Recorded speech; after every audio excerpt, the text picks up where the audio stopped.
कबीर जिस मरनै ते जग डरै, मेरा मन आनंद मरने ही ते पाइयै, पूरन परमानंद। कबीर मोहे मरने का चाऊ है, मरो ता हर कै द्वार। मत हर पूछे कौन है, परा हमारे बार।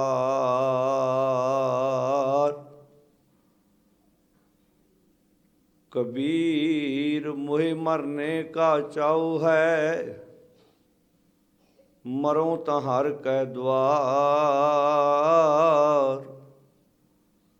मत हर पूछे कौन है, परा हमारे बार। जां को हर रंग लागो इस जुग में, सो कहियत है सूरा। आत्म जिणै सगल वस तां कै, जां का सतगुर पूरा। गगन दमामा बाजियो, परियो निशाने घाऊ। खेत जो मांडियो सूरमा, अब जूझण कौ दाऊ। सूरा सो पहचानिए, जो लरै दैन कै हेत। पुरजा पुरजा कट मरै, कबहू न छाड़ै खेत। सूरा सो पहचानिए, जो लरै दीन कै हेत। पुरजा पुरजा कट मरै, कबहू न छाड़ै खेत।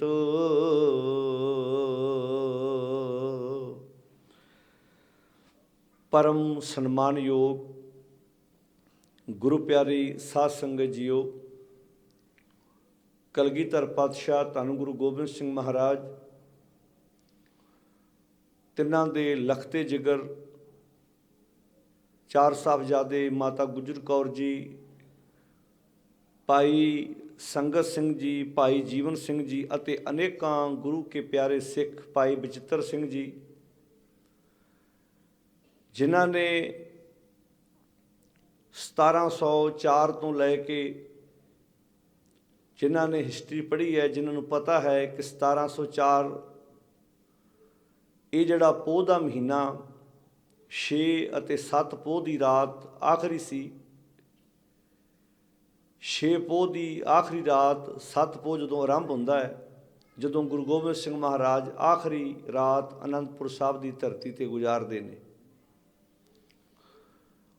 अनेकां गुरु के प्यारे सिख जिन्हां ने शहादत के जाम पीते, दुनिया दे विच कोई इदां दी मिसाल नहीं मिलती जिहदे नाल तुलना की जा सके पातशाह जी की कुर्बानी की। आओ उन्हां सारे महान योद्धियां की मिठी अते प्यारी याद नूं मनाउंदियां होइयां गुरु की गोद विच आप समूह संगत बहुत प्यार नाल जुड़ के बैठे हो। आओ सतगुर जी के चरणों में झुकाइए सीस, बड़े अदब नाल फतेह प्रवान करो तो गज के आखो साध संगत जी, वाहिगुरू जी का खालसा, वाहिगुरू जी की फतेह। विचारां की आरंभता तो पहला बड़े प्यार नाल सारी संगत आओ सतगुर जी के अमोलक बचनों का रल के पाठ कर लीए, ताकि साडा मन गुरबाणी इतिहास नाल जुड़ सके। बड़े प्यार नाल सारी संगत ने बाणी दियां तुकां नूं गाउणा है, ताकि साडा मन गुरु के शब्द विच जुड़ सके। सारी संगत बड़े प्यार नाल हाज़री लवाओ, फिर आपां रल के शब्द दीयां विचारां जिथे करनियां ने उत्थे इतिहासक पक्ष भी नाल नाल साझा करना है। सारी संगत बड़े प्यार नाल इन्हां पावन बचनां नूं गाउण दा यतन करिए। कबीर जिस मरने ते जग डरै, कबीर जिस मरने ते जग डरै।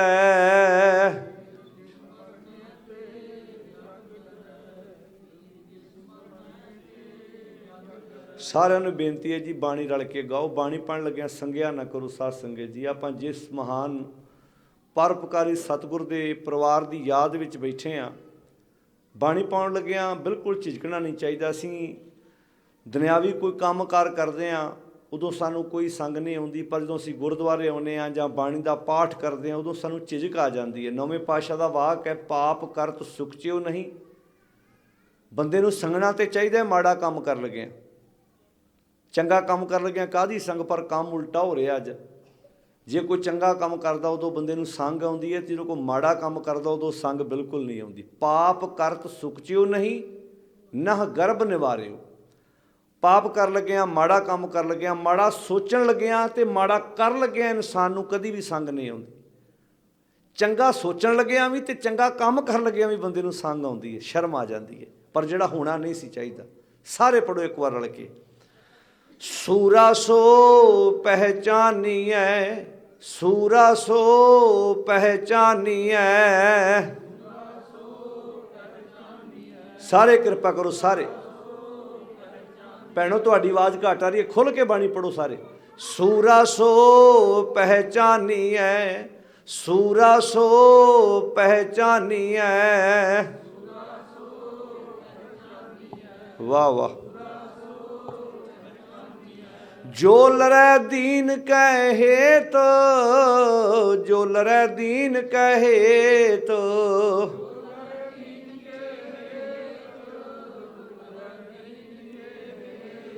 ਪੁਰਜਾ ਪੁਰਜਾ ਘਟ ਮਰੈ, ਪੁਰਜਾ ਪੁਰਜਾ ਘਟ ਮਰੈ।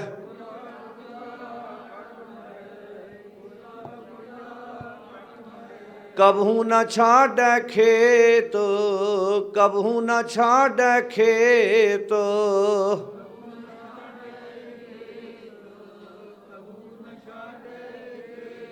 ਕਬੀਰ ਜਿਸ ਮਰਨੈ ਤੇ ਜਗ ਡਰੈ, ਕਬੀਰ ਜਿਸ ਮਰਨੈ ਤੇ ਜਗ ਡਰੈ।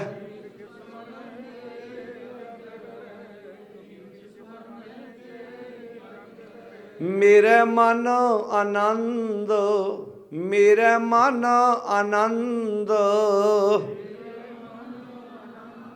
ਵਾਹ ਵਾਹ। ਮਰਨੇ ਹੀ ਤੇ ਪਾਈਐ, ਮਰਨੇ ਹੀ ਤੇ ਪਾਈਐ।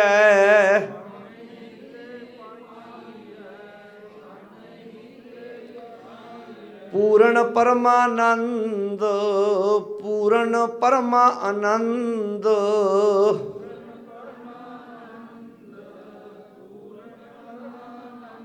कबीर मोहे मरने का चाओ है, कबीर मोहे मरने का चाओ है।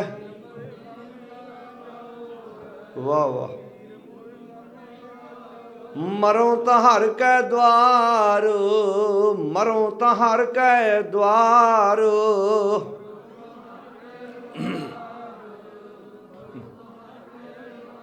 मत हर पूछे कौन है, मत हर पूछे कौन है।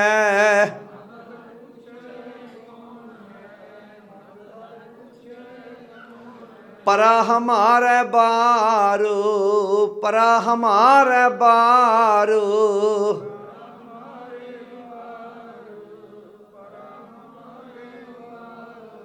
गुरु प्यारी साध संगत जी, सतगुर ने साडे ते बड़ी रहमत की। गुरु गोबिंद सिंह सच्चे पातशाह महाराज जी का समुचा परिवार, जिन्हां ने साडे लई एडी वड्डी महान कुर्बानी की। सानू अज साडा फर्ज बनता है मुढ़ले तौर पर असीं उन्हां दे जीवन बारे, उन्हां दी कीती हुई महान कुर्बानी बारे खुद जाणू होईए, अपने बच्चों नूं जाणू करवाईए। बड़ियां प्यारियां बच्चियां हुणे ही गुरु गोबिंद सिंह महाराज जी दे परथाए बहुत प्यारे तरीके नाल कवितावां सानू सरवण करा के गईयां ने।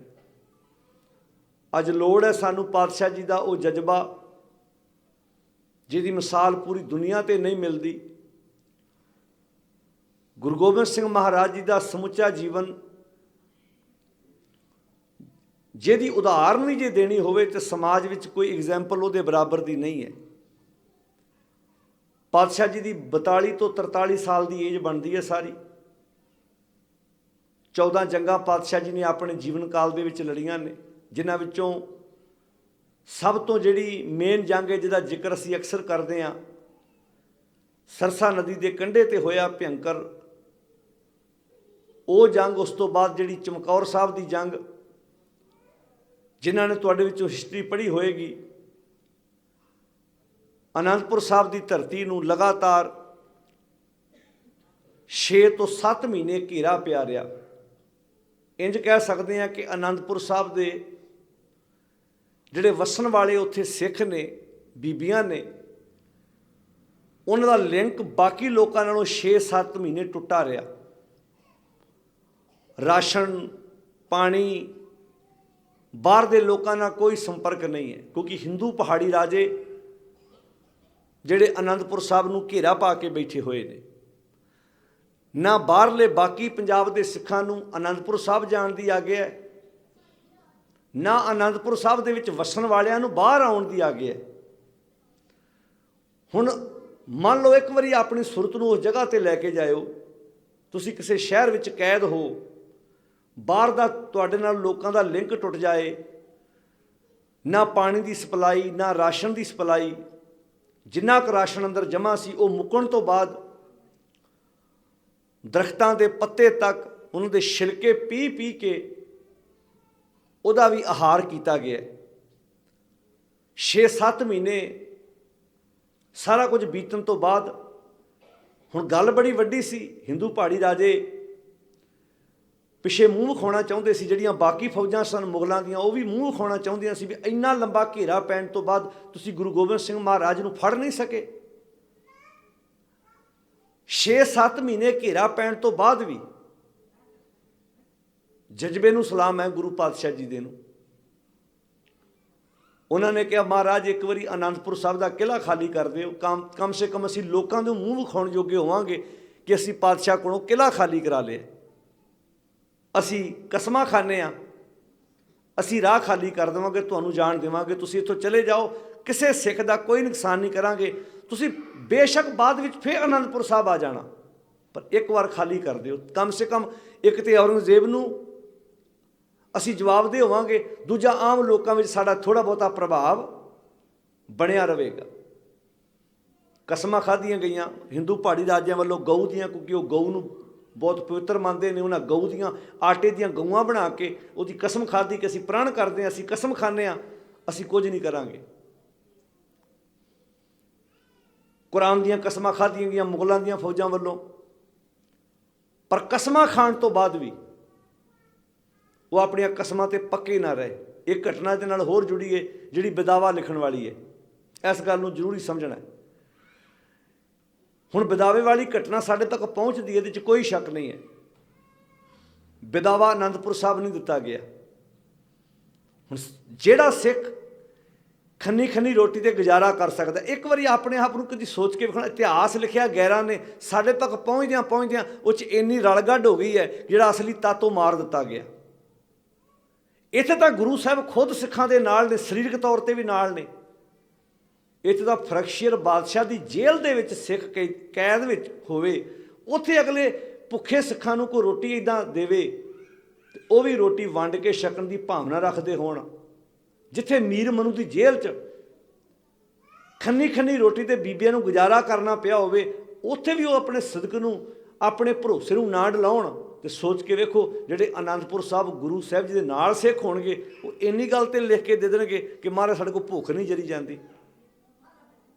ਕਦੀ ਸੋਚ ਕੇ ਵੇਖਿਓ ਤੁਸੀਂ ਵੀ ਸਾਡੇ ਕੋਲ ਭੁੱਖ ਨਹੀਂ ਜਰੀ ਜਾਂਦੀ। ਮਹਾਰਾਜ ਨੇ ਆਖਿਆ ਜੇ ਭੁੱਖ ਨਹੀਂ ਜਰੀ ਜਾਂਦੀ ਫਿਰ ਐਂ ਕਰੋ ਲਿਖ ਕੇ ਦੇ ਦਿਓ, ਨਾ ਅੱਜ ਤੋਂ ਬਾਅਦ ਤੁਹਾਡਾ ਗੁਰੂ ਅਤੇ ਨਾ ਤੁਸੀਂ ਸਿੱਖ। ਅਤੇ ਕਦੇ ਲਿਖ ਕੇ ਦੇ ਦਿੱਤਾ ਇੱਦਾਂ ਸਿੱਖਾਂ ਨੇ ਮਹਾਰਾਜ ਨੂੰ ਕਿ ਤੁਸੀਂ ਅੱਜ ਤੋਂ ਬਾਅਦ ਸਾਡੇ ਗੁਰੂ ਨੇ। ਇੱਕ ਵਾਰ ਸੋਚ ਕੇ ਵੇਖੋ ਕਿ ਇੰਨੇ ਸਿੱਖ ਕੱਚੇ ਹੋਣਗੇ ਉਹ, ਜਿਹੜੇ ਗੁਰੂ ਸਾਹਿਬ ਤੋਂ ਆਪਣੀਆਂ ਜਾਨਾਂ ਵਾਰ ਨੂੰ ਤਿਆਰ ਹੋਣ, ਸਭ ਕੁਝ ਆਪਣਾ ਕੁਰਬਾਨ ਕਰ ਸਕਦੇ ਹੋਣ। ਉਹ ਇੱਕ ਭੁੱਖ ਬਦਲੇ ਇੱਕ ਪ੍ਰਸ਼ਾਦੇ ਬਦਲੇ ਗੁਰੂ ਨੂੰ ਲਿਖ ਕੇ ਦੇ ਆਉਣ। ਕਿ ਅੱਜ ਵਰਗੇ ਸਿੱਖ ਕੱਚੇ ਪੱਲੇ ਸੀ? ਉਹ ਤੇ ਜਾਨਾਂ ਵਾਰਨ ਵਾਲੇ ਸਿੱਖ ਸੀ।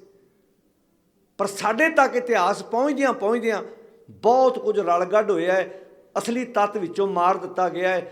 ਗਿਆਨੀ ਸੋਹਣ ਸਿੰਘ ਸੀਤਲ ਢਾਡੀਆਂ ਦੇ ਬੋੜ ਹੋਏ ਨੇ, ਉਹ ਅਕਸਰ ਇਹ ਗੱਲ ਲਿਖਦੇ ਹੁੰਦੇ ਸੀ ਆਪਣੀਆਂ ਕਿਤਾਬਾਂ ਵਿੱਚ ਵੀ ਇਤਿਹਾਸ ਗੈਰਾਂ ਨੇ ਲਿਖਿਆ ਹੈ, ਸਾਡੇ ਤੱਕ ਪਹੁੰਚਦਿਆਂ ਪਹੁੰਚਦਿਆਂ ਉਹ 'ਚ ਬਹੁਤ ਕੁਝ ਮਿਕਸ ਹੋਇਆ ਹੈ। ਸਿੱਖੋ, ਜਦੋਂ ਕੋਈ ਇਤਿਹਾਸਕ ਘਟਨਾ ਨੂੰ ਸੁਣਾਉਣਾ ਹੈ, ਪਹਿਲਾਂ ਕਸਵੱਟੀ ਗੁਰਬਾਣੀ 'ਤੇ ਲਾ ਲਿਓ। ਜੇ ਕਸਵੱਟੀ ਗੁਰਬਾਣੀ 'ਤੇ ਖਰੀ ਉਤਰੇ ਉਹ ਗੱਲ ਸੁਣਾ ਦਿਓ। ਜਿਹੜੀ ਗੱਲ ਤੁਹਾਡੇ ਗੁਰੂ ਦੀ ਸ਼ਖਸੀਅਤ ਨੂੰ ਨੀਵਾਂ ਕਰਦੀ ਹੋਵੇ ਉਹ ਗੱਲ ਝੂਠੀ ਹੋ ਸਕਦੀ, ਉਹ ਗੱਲ ਸੱਚੀ ਨਹੀਂ ਹੋ ਸਕਦੀ। ਪਰ ਗੱਲ ਫਿਰ ਆਉਂਦੀ ਹੈ, ਇਤਿਹਾਸਕ ਘਟਨਾ ਨੂੰ ਕਸਵੱਟੀ 'ਤੇ ਲਾਊ ਸਿੱਖ ਕਿਹੜਾ? ਜਿਹਨੇ ਗੁਰਬਾਣੀ ਖੁਦ, ਸਾਰੇ ਬੋਲੋ ਜੀ, ਪੜ੍ਹੀ ਹੋਏਗੀ। ਜਿਹਨੇ ਪੜ੍ਹੀ ਨਹੀਂ ਹੋਏਗੀ ਉਹਨੇ ਕਸਵੱਟੀ ਕਿੱਥੋਂ ਲਾਉਣੀ ਹੈ? ਹੁਣ ਇਹ ਘਟਨਾਵਾਂ ਜਦੋਂ ਤੱਕ ਸਾਡੇ ਤੱਕ ਪਹੁੰਚਦੀਆਂ ਵੀ ਉੱਥੇ ਵਿਦਾਵਾ ਦਿੱਤਾ ਸੀ ਚੌਧਰੀਆਂ ਨੇ, ਜਿਹੜੇ ਸਮਝਾਉਣ ਆਏ ਸੀ, ਦਿੱਤਾ ਵੀ ਤੇ ਪੜਵਾਇਆ ਸੀ ਭਾਈ ਮਾਨ ਸਿੰਘ ਵਰਗੇ ਗੁਰੂ ਕੇ ਪਿਆਰੇ ਸਿੱਖਾਂ ਨੇ। ਕਿਉਂਕਿ ਚੌਧਰੀ ਅਕਸਰ ਹੀ ਵਿਦਾਵਾ ਦਿੰਦੇ ਆਏ ਨੇ। ਆਮ ਲੁਕਾਈ ਜਿੰਨੇ ਵੀ ਤੁਸੀਂ ਵੇਖੋ, ਕਈ ਵਾਰੀ ਆਪਣੇ ਆਪ ਨੂੰ ਚੌਧਰੀ ਅਖਵਾਉਣ ਵਾਲੇ ਹੁੰਦੇ ਨੇ, ਆਪਣੇ ਚੌਧਰਪੁਣੇ ਦੇ ਵਿੱਚ ਉਹ ਸੁਲਾਹ ਕਰਾਉਣ ਦੇ ਬਹਾਨੇ ਵਿਦਾਵੇ ਦਿੰਦੇ ਵੀ ਆਏ ਨੇ। ਪੜਵਾਉਂਦਾ ਤੇ ਆਮ ਸਿੱਖ ਹੀ ਰਿਹਾ ਹੈ। ਵਿਦਾਵੇ ਜਿਹੜੇ ਦਿੱਤੇ ਆਮ ਲੋਕਾਂ ਵੱਲੋਂ, ਜਿਹੜੇ ਤਗੜੇ ਲੋਕਾਂ ਵੱਲੋਂ ਵਿਦਾਵੇ ਦਿੱਤੇ, ਕਈ ਵਾਰੀ ਆਮ ਸਧਾਰਨ ਬੰਦਾ ਤੇ ਆਪਣੀਆਂ ਜਾਨਾਂ ਤੇ ਖੇਡ ਜਾਂਦਾ ਹੈ।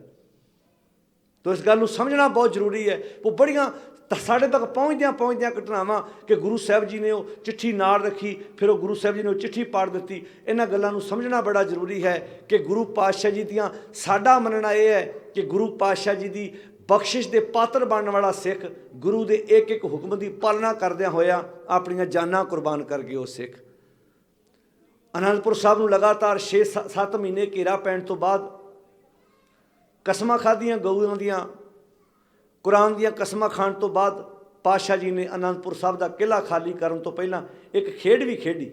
ਉਹ ਵੀ ਆਪ ਜੀ ਨੂੰ ਪਤਾ ਹੋਣਾ ਕਿ ਟੁੱਟੇ ਛਿੱਤਰ, ਕੁਝ ਕੂੜਾ ਕਰਕਟ ਗੱਡਿਆਂ 'ਤੇ ਲੱਦ ਕੇ ਤੋੜ ਦਿੱਤਾ ਅਨੰਦਪੁਰ ਸਾਹਿਬ ਦੇ ਬਾਹਰ ਨੂੰ, ਤੇ ਇਹਨਾਂ ਨੇ ਉਹਦੇ 'ਤੇ ਹਮਲਾ ਕਰ ਦਿੱਤਾ। ਅੰਦਾਜ਼ਾ ਲਾਓ, ਕਿਉਂਕਿ ਗਊਆਂ ਦੀਆਂ ਕਸਮਾਂ ਤੇ ਝੂਠੀਆਂ ਖਾਧੀਆਂ ਸੀ। ਪਾਤਸ਼ਾਹ ਜੀ ਆਪਣੇ ਪਿਆਰੇ ਸਿੱਖਾਂ ਨੂੰ ਕਹਿਣ ਲੱਗੇ, ਤੁਸੀਂ ਵੇਖ ਲਓ, ਤੁਸੀਂ ਕਹਿੰਦੇ ਸੀ ਇਹ ਗਊਆਂ ਦੀਆਂ ਕਸਮਾਂ ਖਾਣ ਵਾਲੇ ਆ, ਇਹ ਬੰਦੇ ਆਪਣੇ ਵਾਅਦੇ 'ਤੇ ਪੱਕੇ ਰਹਿਣਗੇ। ਆ ਵੇਖ ਲਓ ਕਸਮਾਂ ਖਾ ਕੇ ਵੀ। ਕਿਉਂਕਿ ਗੁਰੂ ਸਾਹਿਬ ਜੀ ਤੋਂ ਪ੍ਰੋਬਲਮ ਕੀ ਸੀ ਭਲਾ, ਕਦੀ ਸੋਚ ਕੇ ਵੇਖਿਆ?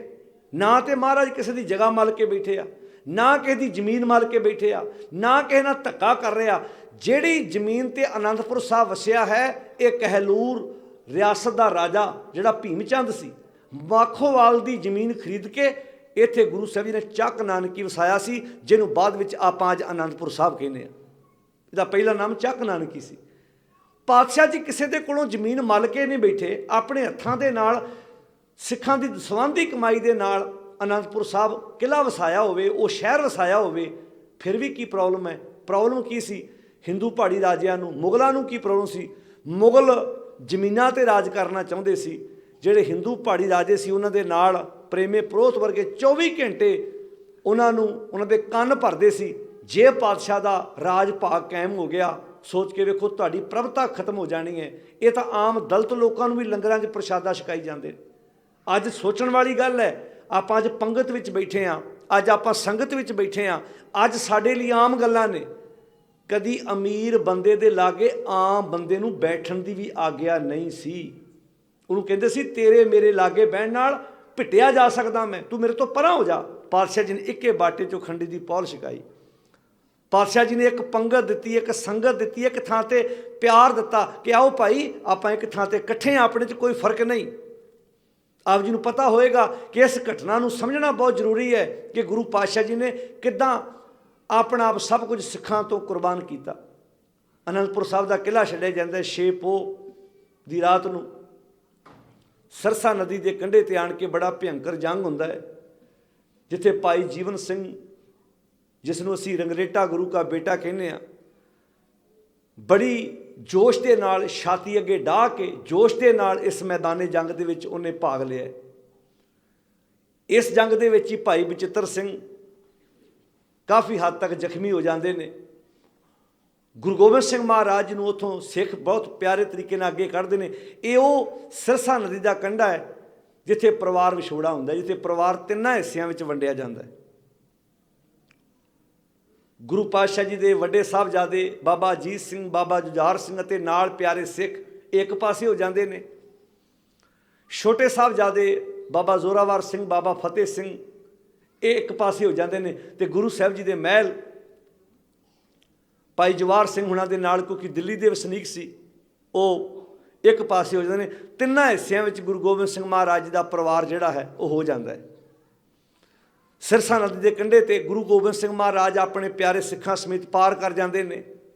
ਸਿਰਸਾ ਨਦੀ ਦੇ ਕੰਢੇ ਤੇ ਬੜਾ ਭਿਅੰਕਰ ਜੰਗ ਹੁੰਦਾ ਹੈ, ਜਿੱਥੇ ਭਾਈ ਬਚਿੱਤਰ ਸਿੰਘ ਜ਼ਖਮੀ ਹੋ ਜਾਂਦੇ ਨੇ। ਭਾਈ ਬਚਿੱਤਰ ਸਿੰਘ ਜੀ ਨੂੰ ਬਾਬਾ ਅਜੀਤ ਸਿੰਘ ਜ਼ਖਮੀ ਹਾਲਤ ਦੇ ਵਿੱਚ ਪਿੰਡ ਕੋਟਲਾ, ਜਿੱਥੋਂ ਦਾ ਨਿਹੰਗ ਖਾਂ ਸੀ, ਉੱਥੇ ਲੈ ਕੇ ਪਹੁੰਚਦੇ ਨੇ। ਗੁਰੂ ਗੋਬਿੰਦ ਸਿੰਘ ਮਹਾਰਾਜ ਜੀ ਦਾ ਬੜਾ ਪਿਆਰਾ ਸਿੱਖ ਸੀ, ਬਹੁਤ ਪਿਆਰ ਕਰਦਾ ਸੀ ਨਿਹੰਗ ਖਾਂ। ਪਾਤਸ਼ਾਹ ਜੀ ਨਿਹੰਗ ਖਾਂ ਦੇ ਕੋਲ ਨੇ। ਇੱਧਰੋਂ ਭਾਈ ਅਜੀਤ ਸਿੰਘ, ਬਾਬਾ ਅਜੀਤ ਸਿੰਘ ਆਪਣੇ ਉਸ ਪਿਆਰੇ ਸਿੱਖ ਨੂੰ, ਭਾਈ ਬਚਿੱਤਰ ਸਿੰਘ ਨੂੰ ਨਾਲ ਲੈ ਕੇ ਜਦੋਂ ਉੱਥੇ ਪਹੁੰਚਦੇ ਨੇ, ਗੁਰੂ ਗੋਬਿੰਦ ਸਿੰਘ ਮਹਾਰਾਜ ਵੇਖ ਲੈਂਦੇ ਨੇ ਕਿ ਬਚਿੱਤਰ ਸਿੰਘ ਦੀ ਹਾਲਤ ਬੜੀ ਗੰਭੀਰ ਹੈ। ਗੁਰੂ ਗੋਬਿੰਦ ਸਿੰਘ ਮਹਾਰਾਜ ਉੱਥੇ ਬਹੁਤ ਪਿਆਰ ਨਾਲ ਨਿਹੰਗ ਖਾਂ ਦੀ ਇਹ ਜ਼ਿੰਮੇਵਾਰੀ ਲਾਉਂਦੇ ਨੇ, ਅਸੀਂ ਇਹ ਤੋਂ ਅੱਗੇ ਚੱਲਦੇ ਹਾਂ, ਕਿਉਂਕਿ ਪੱਕੀ ਗੱਲ ਹੈ ਮੁਗਲਾਂ ਦੀਆਂ ਫੌਜਾਂ, ਹਿੰਦੂ ਪਹਾੜੀ ਰਾਜਿਆਂ ਦੀਆਂ ਫੌਜਾਂ ਪੈੜਾਂ ਨੱਪਦੀਆਂ ਤੇਰੇ ਘਰ ਤੱਕ ਜ਼ਰੂਰ ਪਹੁੰਚਣਗੀਆਂ। ਪਾਤਸ਼ਾਹ ਜੀ ਉੱਥੋਂ ਬਾਬਾ ਅਜੀਤ ਸਿੰਘ ਜੀ ਦੇ ਨਾਲ ਆਪਣੇ ਪਿਆਰੇ ਸਿੱਖਾਂ ਦੇ ਨਾਲ ਅੱਗੇ ਲੰਘ ਜਾਂਦੇ ਨੇ ਤੇ ਉੱਥੇ ਭਾਈ ਬਚਿੱਤਰ ਸਿੰਘ ਜੀ ਦੀ ਸਾਰੀ ਜ਼ਿੰਮੇਵਾਰੀ ਨਿਹੰਗ ਖਾਂ ਨੂੰ ਲਾ ਦਿੰਦੇ ਨੇ। ਹੁਣ ਜਦੋਂ ਛਾਪੇਮਾਰੀ ਹੋਈ, ਘਰ ਦੀ ਤਲਾਸ਼ੀ ਕੀਤੀ ਗਈ, ਭਾਈ ਬਚਿੱਤਰ ਸਿੰਘ ਇੰਨਾ ਜ਼ਖਮੀ ਹੈ ਕਿ ਉਹਦੀਆਂ ਸੇਵਾ ਸੰਭਾਲ ਦੀ ਡਿਊਟੀ ਨਿਹੰਗ ਖਾਂ ਨੇ ਆਪਣੀ ਬੇਟੀ ਦੀ ਲਾ ਦਿੱਤੀ, ਜਿਹਦਾ ਨਾਮ ਮੁਮਤਾਜ਼ ਸੀ। ਹੁਣ ਜਦੋਂ ਸਾਰੇ ਘਰ ਦੀ ਤਲਾਸ਼ੀ ਹੋਈ, ਇੱਕ ਰੂਮ ਸੀ ਜਿਹਦਾ ਦਰਵਾਜ਼ਾ ਮੁੜਿਆ ਹੋਇਆ ਸੀ। ਸਾਰੇ ਘਰ ਨੂੰ ਫੋਲਣ ਤੋਂ ਬਾਅਦ ਜਦੋਂ ਉਸ ਦਰਵਾਜ਼ੇ ਵੱਲ ਜਾਣ ਲੱਗੇ ਤੇ ਭਾਈ ਬਚਿੱਤਰ ਸਿੰਘ ਉਸ ਕਮਰੇ ਵਿੱਚ ਸੀ ਤੇ ਨਿਹੰਗ ਖਾਂ ਨੇ ਉੱਥੇ ਇੱਕ ਸ਼ਬਦ ਬੋਲਿਆ ਫੌਜ ਨੂੰ, ਇਸ ਕਮਰੇ 'ਚ ਨਾ ਜਾਇਓ, ਮੇਰੀ ਧੀ ਤੇ ਮੇਰਾ ਜਵਾਈ ਇਸ ਕਮਰੇ ਵਿੱਚ ਲੇਟੇ ਹੋਏ ਨੇ।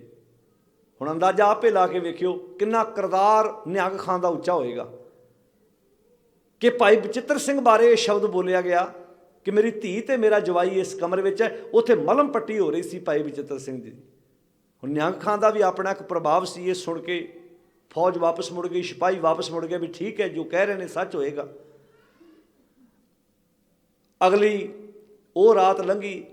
ਅਗਲੀ ਰਾਤ ਜਦੋਂ ਪੂਰੀ ਨਹੀਂ ਹੋਈ, ਤੜਕੇ 3:30-4 ਵਜੇ ਭਾਈ ਬਚਿੱਤਰ ਸਿੰਘ ਦੇ ਸਰੀਰ ਵਿੱਚੋਂ ਪੰਖ ਪੰਖੇਰੂ ਸਦਾ ਲਈ ਉੱਡ ਗਏ, ਪ੍ਰਾਣ ਤਿਆਗ ਗਏ। ਭਾਈ ਬਚਿੱਤਰ ਸਿੰਘ ਭਾਈ ਨਿਹੰਗ ਖਾਂ ਦੇ ਘਰ ਅਕਾਲ ਚਲਾਣਾ ਕਰ ਜਾਂਦੇ ਨੇ। ਪਿੰਡ ਵਿੱਚੋਂ ਹੀ 2 ਬੰਦੇ ਸੱਦ ਕੇ, ਘਰ ਵਿੱਚ ਖੂਹ ਸੀ, ਉਸ ਖੂਹ ਦੇ ਕੰਢੇ ਤੇ ਭਾਈ ਬਚਿੱਤਰ ਸਿੰਘ ਦਾ ਸੰਸਕਾਰ ਕੀਤਾ ਗਿਆ। ਸਮਾਂ ਬੀਤਦਾ ਗਿਆ, ਪੂਰੇ ਉਹਦੀ ਅੰਗੀਠੇ ਦੀ ਸੰਭਾਲ ਕੀਤੀ ਗਈ।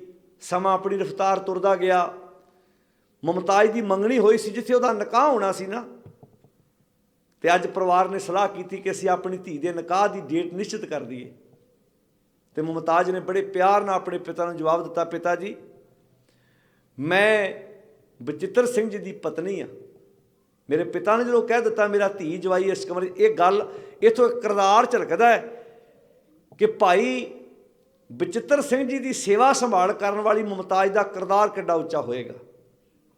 ਬਾਪ ਨੇ ਇੱਕ ਵਾਰ ਸ਼ਬਦ ਕਹਿ ਦਿੱਤਾ ਕਿ ਮੇਰਾ ਧੀ ਜਵਾਈ ਇਸ ਕਮਰੇ ਵਿੱਚ ਆ, ਤੇ ਧੀ ਨੇ ਆਪਣੇ ਬਾਪ ਦੇ ਕਹੇ ਹੋਏ ਬਚਨਾਂ ਉੱਤੇ ਫੁੱਲ ਚੜਾ ਦਿੱਤੇ। ਅੱਜ ਕਿਰਦਾਰ ਆਪਾਂ ਨੂੰ ਆਪਣੇ ਪਰਿਵਾਰਾਂ 'ਚੋਂ ਇਹ ਲੱਭਦਾ ਹੈ। ਮਾਰਿਓ ਧਿਆਨ ਇੱਕ ਵਾਰ। ਅਸੀਂ ਲੰਗਰ ਵੀ ਲਾਉਂਦੇ ਹਾਂ, ਸੇਵਾਵਾਂ ਵੀ ਕਰਦੇ ਹਾਂ, ਸਾਡਾ ਕਿਤੇ ਪਿਓ ਹੀ ਸਾਡੇ ਬਾਰੇ ਕੋਈ ਸ਼ਬਦ, ਕੋਈ ਮਾਂ-ਬਾਪ ਆਪਣੀ ਧੀਆਂ ਦੇ, ਆਪਣੇ ਬੱਚਿਆਂ ਦੇ ਕਦੀ ਦੁਸ਼ਮਣ ਨਹੀਂ ਹੁੰਦੇ ਵੀ ਉਹ ਗਲਤ ਜਗ੍ਹਾ ਆਪਣੇ ਧੀ ਪੁੱਤ ਦੇ ਰਿਸ਼ਤੇ ਕਰ। ਇਹ ਜਿਹੜੀਆਂ ਘਟਨਾਵਾਂ ਵਾਪਰੀਆਂ ਨੇ, ਇਹਨਾਂ ਤੋਂ ਅੱਜ ਸਾਨੂੰ ਅਜੋਕੇ ਸਮੇਂ 'ਚ ਸਿੱਖਿਆ ਲੈਣ ਦੀ ਜ਼ਰੂਰਤ ਹੈ। ਤੁਸੀਂ ਆਪ ਸਾਰੇ ਮਾਂ-ਬਾਪ ਬੈਠੇ ਹੋ, ਕੀ ਕੋਈ ਮਾਂ-ਬਾਪ ਕਦੀ ਗਲਤ ਫੈਸਲਾ ਕਰਦਾ ਆਪਣੇ ਬੱਚਿਆਂ ਪ੍ਰਤੀ? ਪਰ ਬੱਚਿਆਂ ਦੇ ਦਿਮਾਗ ਉੱਤੇ ਮਜਾਜੀ ਇਸ਼ਕ ਦੀ ਪੱਟੀ ਚੜ੍ਹੀ ਹੁੰਦੀ ਹੈ, ਉਹਨਾਂ ਨੂੰ ਹਕੀਕੀ ਇਸ਼ਕ ਦਾ ਪਤਾ ਨਹੀਂ ਹੁੰਦਾ। ਕਈ ਵਾਰੀ ਉਹ ਇਸ ਜਜ਼ਬਾਤ ਵਿੱਚ ਕਈ ਵਾਰੀ ਗਲਤ ਫੈਸਲੇ ਕਰ ਬਹਿੰਦੇ ਨੇ। ਸਾਰੀ ਜ਼ਿੰਦਗੀ ਉਹਨਾਂ ਨੂੰ ਕਈ ਵਾਰੀ ਖੂਨ ਦੇ ਹੰਝੂ ਰੋਣਾ ਪੈਂਦਾ ਜਿਨ੍ਹਾਂ ਨੇ ਜ਼ਿੰਦਗੀ 'ਚ ਫੈਸਲੇ ਗਲਤ ਕੀਤੇ ਹੁੰਦੇ ਨੇ। ਪਰ ਮੁਮਤਾਜ਼ ਨੇ ਆਪਣੇ ਪਿਤਾ ਦੇ ਬਚਨਾਂ ਤੇ ਫੁੱਲ ਚੜਾਇਆ। ਉਸ ਤੋਂ ਬਾਅਦ ਉਹਨੇ ਕਦੀ ਵੀ ਨਿਕਾਹ ਨਹੀਂ ਕਰਾਇਆ। ਕਿਉਂ? ਉਹਨੇ ਕਹਿਤਾ ਉਹ ਬਚਿੱਤਰ ਸਿੰਘ ਦੀ ਪਤਨੀ ਬਣ ਕੇ ਹੀ ਉਹਨੇ ਆਪਣਾ ਜੀਵਨ ਗੁਜ਼ਾਰਿਆ। ਇੱਕ ਕਿਰਦਾਰ ਸੀ ਉਹਦਾ। ਉਸ ਤੋਂ ਅੱਗੇ ਸਮਾਂ ਆਉਂਦਾ ਹੈ, ਗੁਰੂ ਗੋਬਿੰਦ ਸਿੰਘ ਮਹਾਰਾਜ ਆਪਣੇ ਪਿਆਰੇ ਸਿੱਖਾਂ ਦੇ ਨਾਲ ਜਦੋਂ ਚਮਕੌਰ ਸਾਹਿਬ ਜਾਂਦੇ ਨੇ, ਉੱਥੇ ਇੱਕ ਪੁਰਾਣੇ ਸਮੇਂ 'ਚ ਆਮ ਹਵੇਲੀਆਂ ਵੱਡੀਆਂ ਹੁੰਦੀਆਂ ਸੀ, ਕੱਚੀਆਂ ਹੁੰਦੀਆਂ ਸੀ। ਉਸ ਗੜ੍ਹੀ ਦਾ ਜਿਹੜਾ ਮਾਲਕ ਸੀ ਬੁੱਧੀ ਚੰਦ, ਉਹਨੇ ਉਹ ਗੜ੍ਹੀ ਗੁਰੂ ਗੋਬਿੰਦ ਸਿੰਘ ਮਹਾਰਾਜ ਜੀ ਦੇ ਵਾਸਤੇ, ਉਹਨਾਂ ਦੇ ਸਿੱਖਾਂ ਵਾਸਤੇ ਖੋਲ੍ਹ ਦਿੱਤੀ, ਦਰਵਾਜ਼ੇ ਖੋਲ੍ਹ ਦਿੱਤੇ। ਹੁਣ ਆਪ ਜੀ ਜਾਣਦੇ ਹੋ ਵੀ 6-7 ਮਹੀਨੇ ਦਾ ਘੇਰਾ, ਨਾ ਕੋਈ ਬਾਹਰਲਾ ਵਿਅਕਤੀ ਅੰਦਰ ਜਾ ਸਕਦਾ ਅਤੇ ਨਾ ਅੰਦਰਲੇ ਬਾਹਰ ਆ ਸਕਦੇ ਆ, ਨਾ ਚੰਗਾ ਖਾਣ ਨੂੰ, ਨਾ ਚੰਗਾ ਪਹਿਨਣ ਨੂੰ। ਰੱਜ ਕੇ ਪ੍ਰਸ਼ਾਦਾ ਪਾਣੀ ਵੀ ਪਤਾ ਨਹੀਂ ਕਦੋਂ ਦਾ ਛਕਿਆ। ਅੱਜ ਪਿੰਡ ਵਾਲਿਆਂ ਨੇ ਜਿੰਨੀ ਕੁ ਉਹਨਾਂ ਦੀ ਵਿੱਤ ਸੀ, ਉਹਨਾਂ ਦੀ ਸੇਵਾ ਸੰਭਾਲ ਵਾਸਤੇ ਰਾਸ਼ਨ ਪਾਣੀ, ਪ੍ਰਸ਼ਾਦ ਪਾਣੀ ਦਾ ਪ੍ਰਬੰਧ ਕੀਤਾ ਗਿਆ। ਅੰਦਾਜ਼ਾ ਲਾਓ, ਗੜ੍ਹੀਆਂ ਤਾਂ ਬਹੁਤ ਹੋਣਗੀਆਂ, ਪਿੰਡਾਂ 'ਚ ਆਮ ਹਵੇਲੀਆਂ ਹੁੰਦੀਆਂ ਸੀ, ਪਰ ਕੌਣ ਜਾਣਦਾ ਸੀ ਬੁੱਧੀ ਚੰਦ ਦੀ ਇਹ ਕੱਚੀ ਹਵੇਲੀ, ਇਹਨੂੰ ਕਦੀ ਚਮਕੌਰ ਸਾਹਿਬ ਦੀ ਉਹ ਗੜ੍ਹੀ ਦੇ ਨਾਲ ਯਾਦ ਕੀਤਾ ਜਾਏਗਾ। ਇਸ ਘਰ ਨੇ ਸਦਾ ਲਈ ਇਤਿਹਾਸ ਵਿੱਚ ਸੁਨਹਿਰੀ ਅੱਖਰਾਂ 'ਚ ਆਪਣਾ ਨਾਮ ਲਿਖਾ ਜਾਣਾ, ਕੌਣ ਜਾਣਦਾ ਸੀ। ਜਿਵੇਂ ਕਦੀ ਭਾਈ ਲੱਖੀ ਸ਼ਾਹ ਵਣਜਾਰੇ ਦਾ ਆਪਣਾ ਘਰ ਸੀ, ਜਿੱਥੇ 9ਵੇਂ ਪਾਤਸ਼ਾਹ ਦੇ ਧੜ ਨੂੰ ਉਹਨੇ ਆਪਣੇ ਘਰ ਵਿੱਚ ਰੱਖ ਕੇ ਅੱਗ ਲਾਈ। ਕੌਣ ਜਾਣਦਾ ਸੀ ਵੀ ਇੱਥੇ ਕਦੀ ਗੁਰਦੁਆਰਾ ਰਕਾਬਗੰਜ ਸਾਹਿਬ ਬਣੇਗਾ, ਪਤਾ ਥੋੜ੍ਹਾ ਸੀ। ਪਰ ਕਰ ਦਿੱਤਾ ਉਹਨਾਂ ਪਰਵਾਨਿਆਂ ਨੇ, ਗੁਰੂ ਕੇ ਯੋਧਿਆਂ ਨੇ ਫੁੱਲ ਚੜਾ ਦਿੱਤੇ। ਹੁਣ ਰਾਤ ਬੀਤੀ ਹੈ, 7 ਪੋਹ ਦੀ ਰਾਤ। ਇੱਧਰੋਂ ਮੁਗਲਾਂ ਦੀਆਂ ਫੌਜਾਂ ਤੇ ਹਿੰਦੂ ਪਹਾੜੀ ਰਾਜੇ ਚਮਕੌਰ ਸਾਹਿਬ ਦੀ ਗੜ੍ਹੀ ਨੂੰ ਘੇਰਾ ਪਾ ਕੇ ਬੰਨੇ ਬੰਨੇ ਉਹਨਾਂ ਨੇ ਘੇਰਾ ਪੂਰਾ ਪਾਇਆ ਹੋਇਆ ਹੈ। ਨਾਰ ਖਾਂ ਜਿਹੜਾ ਮਲੇਰਕੋਟਲੇ ਦਾ ਨਵਾਬ ਸੀ, ਉਹਦਾ ਸਕਾ ਭਰਾ ਸੀ, ਉਹ ਗੜ੍ਹੀ ਨੂੰ ਸੀੜੀਆਂ ਲਾ ਕੇ, ਪੌੜੀਆਂ ਲਾ ਕੇ ਚੜ੍ਹਨ ਦੀ ਕੋਸ਼ਿਸ਼ ਕਰਦਾ ਹੈ। ਗੁਰੂ ਗੋਬਿੰਦ ਸਿੰਘ ਮਹਾਰਾਜ ਉਹਨੂੰ ਆਪਣੇ ਤੀਰ ਦੇ ਨਾਲ ਸਦਾ ਲਈ ਮੌਤ ਦੀ ਨੀਂਦ ਸਮਾਉਂਦੇ ਨੇ। ਆਪ ਜੀ ਨੂੰ ਪਤਾ ਹੋਵੇਗਾ, ਜਦੋਂ ਨਵਾਬ ਮਲੇਰਕੋਟਲੇ ਦਾ ਸ਼ੇਰ ਮੁਹੰਮਦ ਖਾਨ, ਉਹ ਇਸੇ ਨਾਰ ਖਾਨ ਦੀ ਗੱਲ ਸੀ, ਜਦੋਂ ਸ਼ੇਰ ਮੁਹੰਮਦ ਖਾਨ ਨੂੰ ਉਹਨਾਂ ਕਿਹਾ ਸੀ ਕਿ ਆਪਣੇ ਭਰਾ ਦਾ ਬਦਲਾ ਲੈ ਲਾ, ਸਾਹਿਬਜ਼ਾਦਿਆਂ ਨੂੰ ਖਤਮ ਕਰਕੇ। ਉਹਨੇ ਆਖਿਆ, ਮੈਂ ਇਹ ਕੰਮ ਨਹੀਂ ਕਰਾਂਗਾ। ਜੇ ਮੇਰੇ ਭਰਾ ਨੂੰ ਮੈਦਾਨੇ ਜੰਗ ਦੇ ਵਿੱਚ ਗੁਰੂ ਗੋਬਿੰਦ ਸਿੰਘ ਮਹਾਰਾਜ ਜੀ ਨੇ ਖਤਮ ਕੀਤਾ, ਮੈਂ ਲੜ ਕੇ ਬਦਲਾ ਲਵਾਂਗਾ, ਇਹਨਾਂ ਮਾਸੂਮਾਂ ਉੱਤੇ ਜ਼ੁਲਮ ਨਹੀਂ ਕਰਾਂਗਾ। ਉਹਦੇ ਹਾ ਦੇ ਨਾਅਰੇ ਨੇ ਉਹਨੂੰ ਸਦਾ ਲਈ ਜਿਉਂਦਾ ਕਰ ਦਿੱਤਾ। ਅੱਜ ਵੀ ਹਾ ਦਾ ਨਾਅਰਾ ਗੁਰਦੁਆਰਾ ਹੈ, ਮਲੇਰਕੋਟਲੇ ਚਲੇ ਜਾਓ, ਜਿੱਥੇ ਸ਼ੇਰ ਮੁਹੰਮਦ ਖਾਨ ਨੇ, ਮੈਂ ਕਹਿੰਦਾ, ਕਲੰਕ ਤੋਂ ਬਚਾ ਲਿਆ ਉਹਨੇ ਇੱਕ ਵਾਰੀ ਕੌਮ ਨੂੰ। ਵੀ ਸਾਰੇ ਲੋਕ ਹਰ ਮਜ਼ਹਬ ਵਿੱਚ ਇੱਕੋ ਜਿਹੇ ਨਹੀਂ ਹੁੰਦੇ, ਨਾ ਹਿੰਦੂ ਵੀਰਾਂ 'ਚ ਸਾਰੇ ਇੱਕੋ ਜਿਹੇ ਆ, ਨਾ ਮੁਸਲਮਾਨ ਭਰਾਵਾਂ 'ਚ ਸਾਰੇ ਇੱਕੋ ਜਿਹੇ ਆ, ਅਤੇ ਗੁੱਸਾ ਨਾ ਮਨਾਇਓ, ਨਾ ਸਿੱਖਾਂ 'ਚ ਸਾਰੇ ਇੱਕੋ ਜਿਹੇ ਨੇ। ਸਾਰੇ ਇੱਕੋ ਜਿਹੇ ਨਹੀਂ ਹੁੰਦੇ। ਸਾਨੂੰ ਆਪਣੇ ਸਮਾਜ ਵਿੱਚ ਚੰਗੇ ਮਾੜੇ ਮਨੁੱਖ, 84 ਵਿੱਚ ਸਾਡੇ ਨਾਲ ਇਹੋ ਕੁਝ ਹੋਇਆ, 84 'ਚ ਜੇ ਦਿੱਲੀ, ਬੁਕਾਰੋ, ਚਾਸ ਸਿੱਖਾਂ ਦੇ ਗਲਾਂ 'ਚ ਟਾਇਰ ਪਾ ਪਾ ਕੇ ਸਾਡੇ, ਤੇ ਸਾਰੇ ਹਿੰਦੂ ਵੀਰ ਇੱਕੋ ਜਿਹੇ ਨਹੀਂ ਸੀ। ਕਈਆਂ ਨੇ ਆਪਣੇ ਘਰਾਂ 'ਚ ਰੱਖ ਰੱਖ ਕੇ ਸਿੱਖਾਂ ਦੀਆਂ ਜਾਨਾਂ ਵੀ ਬਚਾਈਆਂ ਨੇ। ਕਈ ਮੁਸਲਮਾਨ ਭਰਾਵਾਂ ਨੇ ਆਪਣੇ ਸਾਧਨਾਂ 'ਤੇ ਉਹਨਾਂ ਨੂੰ ਇਲਾਕੇ 'ਚੋਂ ਬਾਹਰ ਵੀ ਕੱਢਿਆ। ਸਾਨੂੰ ਇਹ ਵੀ ਭੁੱਲਣਾ ਨਹੀਂ ਚਾਹੀਦਾ, ਕਿਉਂਕਿ ਇੱਕ ਸ਼ਿਸ਼ਟਾਚਾਰ ਵੀ ਹੁੰਦਾ, ਇੱਕ ਸਾਡਾ ਸਮਾਜ ਵੀ ਆ ਨਾ। ਕੋਈ ਕਿਸੇ ਦਾ ਹਿੰਦੂ ਪਰਿਵਾਰ ਗਵਾਂਢੀ ਵੀ ਸੀ, ਉਹਨੇ ਹੈਲਪ ਵੀ ਕੀਤੀ ਹੈ। ਸਮੇਂ 'ਤੇ ਇੱਦਾਂ ਦੇ ਲੋਕ ਵੀ ਹੈਗੇ ਸੀ। ਸਾਨੂੰ ਕਿਸੇ ਪ੍ਰਤੀ ਇੱਦਾਂ ਦਾ ਜ਼ਹਿਰ ਨਹੀਂ ਭਰਨਾ ਚਾਹੀਦਾ ਵੀ ਸ਼ਾਇਦ ਜਿਹੜਾ ਬੰਦਾ ਇੱਦਾਂ ਦਾ ਹੈ ਤਾਂ ਸ਼ਾਇਦ ਸਾਰੇ ਲੋਕ ਹੀ ਇੱਦਾਂ ਦੇ ਹੈਗੇ ਨੇ। ਚੰਗੇ ਮਾੜੇ ਲੋਕ ਸਾਰੇ ਸਮਾਜ ਵਿੱਚ ਇੱਕੋ ਜਿਹੇ ਨਹੀਂ ਹੁੰਦੇ। ਚੰਗੇ ਮਾੜੇ ਲੋਕ ਹਰ ਸਮਾਜ ਵਿੱਚ ਹੁੰਦੇ ਨੇ। ਇਹਨਾਂ ਸਾਰੀਆਂ ਚੀਜ਼ਾਂ ਨੂੰ ਸਾਨੂੰ ਵਾਚਣਾ ਪਵੇਗਾ। ਹੁਣ ਗੁਰੂ ਗੋਬਿੰਦ ਸਿੰਘ ਮਹਾਰਾਜ ਜੀ ਦੇ ਪਿਆਰੇ, ਜਿੰਨਾ ਕੋ ਉਹਨਾਂ ਕੋਲ ਹੁਣ ਅਨੰਦਪੁਰ ਸਾਹਿਬ ਦੀ ਧਰਤੀ ਤੋਂ ਨਿਕਲਦੇ ਹਾਂ, ਜਿੰਨਾ ਕੋ ਉਹਨਾਂ ਕੋਲ ਗੋਲਾ ਬਰੂਦ ਸੀ, ਜੋ ਉਹਨਾਂ ਕੋਲ ਤੀਰ ਸੀ, ਜਿੰਨਾ ਕੋ ਉਹਨਾਂ ਕੋਲ ਜੰਗ ਅੰਦਰੋਂ ਲੜੀ। ਅਖੀਰ ਸਾਰਾ ਦਿਨ ਇਹ ਘਮਸਾਨ ਦੀ ਜੰਗ ਚੱਲਦੀ ਰਹੀ। ਸ਼ਾਮਾਂ ਪਈਆਂ, ਅਗਲਾ ਦਿਨ ਪਿਆਰੇ ਸਿੱਖਾਂ ਦੇ ਨਾਲ ਗੁਰੂ ਗੋਬਿੰਦ ਸਿੰਘ ਮਹਾਰਾਜ ਨੇ ਸਲਾਹ ਕੀਤੀ ਕਿ ਆਪਾਂ ਹੁਣ 5-5 ਸਿੱਖਾਂ ਦੀਆਂ ਜਥੇ ਬਣਾ ਕੇ ਚਮਕੌਰ ਸਾਹਿਬ ਦੀ ਗੜ੍ਹੀ 'ਚੋਂ ਬਾਹਰ ਤੋਰਦੇ ਹਾਂ।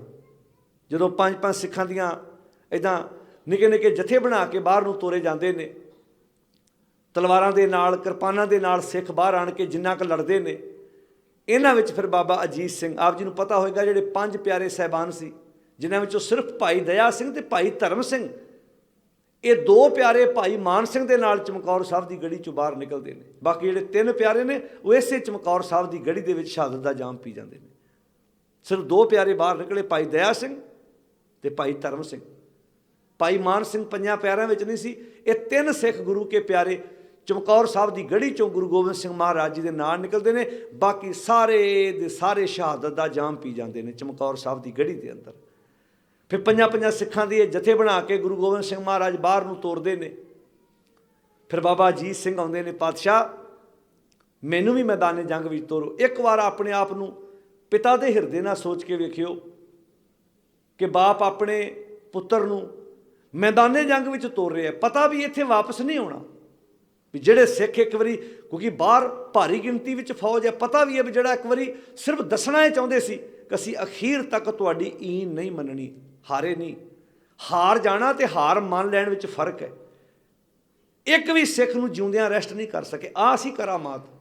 ਜਿਹੜੇ ਲੋਕ ਪੁੱਛਦੇ ਨਾ ਗੁਰੂ ਨਾਨਕ ਦੇ ਘਰ 'ਚ ਕਿਹੜੀ ਕਰਾਮਾਤ ਆ, ਕਰਾਮਾਤ ਹੈ ਕਦੀ ਬਾਹਰੋਂ ਆਇਆ ਹਮਲਾਵਰ ਮੁੱਠੀ ਭਰ ਲੋਕ ਇੱਥੋਂ ਦੇ ਹਜ਼ਾਰਾਂ ਨੂੰ ਗੁਲਾਮ ਬਣਾ ਕੇ ਟਕੇ ਟਕੇ ਤੇ ਜਾ ਕੇ ਵੇਚਦਾ ਸੀ, ਨੱਕਾਂ 'ਚ ਨਕੇਲਾਂ ਪਾ ਦਿੱਤੀਆਂ ਅਗਲਿਆਂ ਨੇ, ਗਜਨੀ ਦੇ ਬਾਜ਼ਾਰ ਵਿੱਚ ਭਾਰਤ ਦੀ ਇੱਜ਼ਤ ਨਿਲਾਮ ਕੀਤੀ ਜਾਂਦੀ ਸੀ।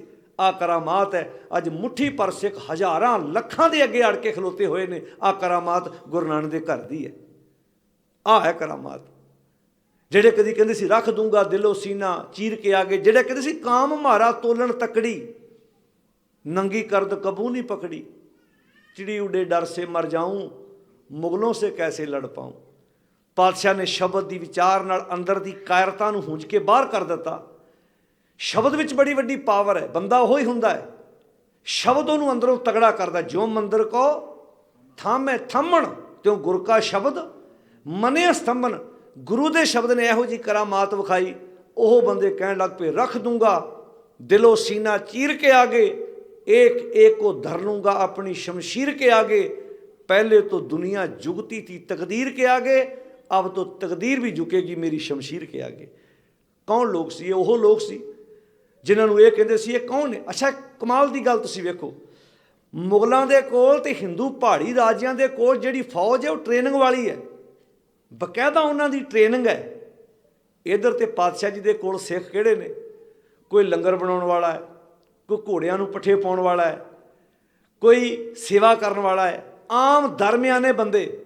पर कमाल की गल तुसीं वेखो, 14 ते 14 जंगां विचों एक भी जंग विच पेठ नहीं लगन दित्ती, क्योंकि पातशाह जी ने तैयारी उन्हां दी एडे सोहणे तरीके नाल कराई सी। इक्के बंदे च किन्ने गुण? वो लंगर भी बना सकदा है, वो लंगर वरता भी सकदा है, वो किसी नूं समझाउणा होवे ते अपना गुरमत वाला पक्ष भी समझा सकदा है, लोड़ पवे ते हत्थ विच हथियार फड़ के किसी नाल लड़ भी सकदा है। सारे गुण ही ਉਹਦੇ ਵਿੱਚ ਭਰ ਦਿੱਤੇ, ਸਾਰੇ ਗੁਣ। ਉਹ ਕੰਪਲੀਟ ਮਨੁੱਖ ਤਿਆਰ ਕੀਤਾ ਗੁਰੂ ਪਾਤਸ਼ਾਹ ਜੀ ਨੇ ਵੀ ਇਨਸਾਨ ਹੋਣਾ ਕਿੱਦਾਂ ਦਾ ਚਾਹੀਦਾ। ਹੁਣ ਪਾਤਸ਼ਾਹ ਜੀ ਨੇ ਆਪਣੇ ਪਿਆਰੇ ਬੱਚਿਆਂ ਨੂੰ, ਸਾਹਿਬਜ਼ਾਦਿਆਂ ਨੂੰ ਤਿਆਰ ਕਰਕੇ ਬਾਬਾ ਅਜੀਤ ਸਿੰਘ ਨੂੰ ਮੈਦਾਨੇ ਜੰਗ ਵਿੱਚ ਤੋਰਿਆ। ਉੱਥੇ ਬੜੇ ਪਿਆਰੇ ਸ਼ਬਦ ਅੱਲਾ ਯਾਰ ਖਾਂ ਜੋਗੀ ਨੇ ਲਿਖੇ ਨੇ। ਬਹਰਾਈ ਸੀ ਆਵਾਜ਼ ਸੇ ਬੋਲੇ ਗੁਰ ਗੋਬਿੰਦ, पाला है तुझे नाज से बोले गुर गोबिंद, उस नन्हे से जाबाज से बोले गुर गोबिंद, लो आओ तने पाक पे हथियार सजा दें। छोटी सी कमां तेरी छोटी जी कमर है, नन्ही सी तलवार सजा दें, हम देते हैं खंजर उसे शमशीर समझना, नेजे की जगह दादा का तुम तीर समझना। जितने मरे इनसे उन्हें बेपीर समझना, जब तीर कलेजे में लगे सी नहीं करना, उफ मुँह से मेरी जान कभी नहीं करना। बाबा अजीत सिंह गुरु के प्यारे सिखां नूं नाल लैके मैदाने जंग में जाता है। कुछ पलों में शहादत का जाम पी जाते हैं। वारी आउंदी है बाबा जुझार सिंह जी की। आण के आंदे पातशाह जी मेरे जिवें भरा नूं मैदाने जंग में तोरिया, मैनूं भी तोरो, मैं भी मैदान। किड्डी वड्डी गल है। इत्थे पातशाह नहीं, अल्लाह यार खां जोगी लिखते हैं, इत्थे पातशाह जी ने नहीं कहा। उत्थे आण के बाबा जुझार सिंह जी गुरु गोबिंद सिंह महाराज जी नूं कहंदे ने।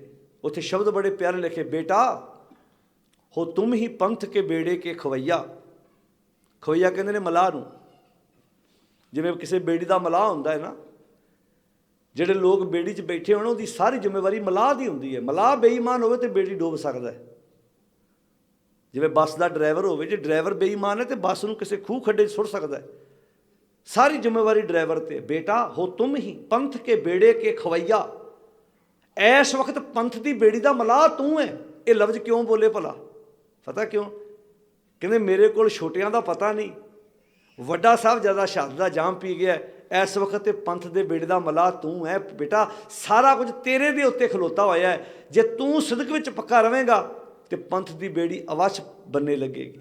बेटा हो तुम ही पंथ के बेड़े के खवैया, सर भेंट करो ताके चले धर्म की लैया, ले दे के तुम ही थे मेरे गुलशन के बकैया। जिवें किते विआह धरिया होवे ना, ते घर दे कई वारी घर दे मुखी नूं पुछदे आ भी तेरे कोल विआह तो बाद सारा खर्चा करन तो बाद की बचिया? वो की आंदा भला?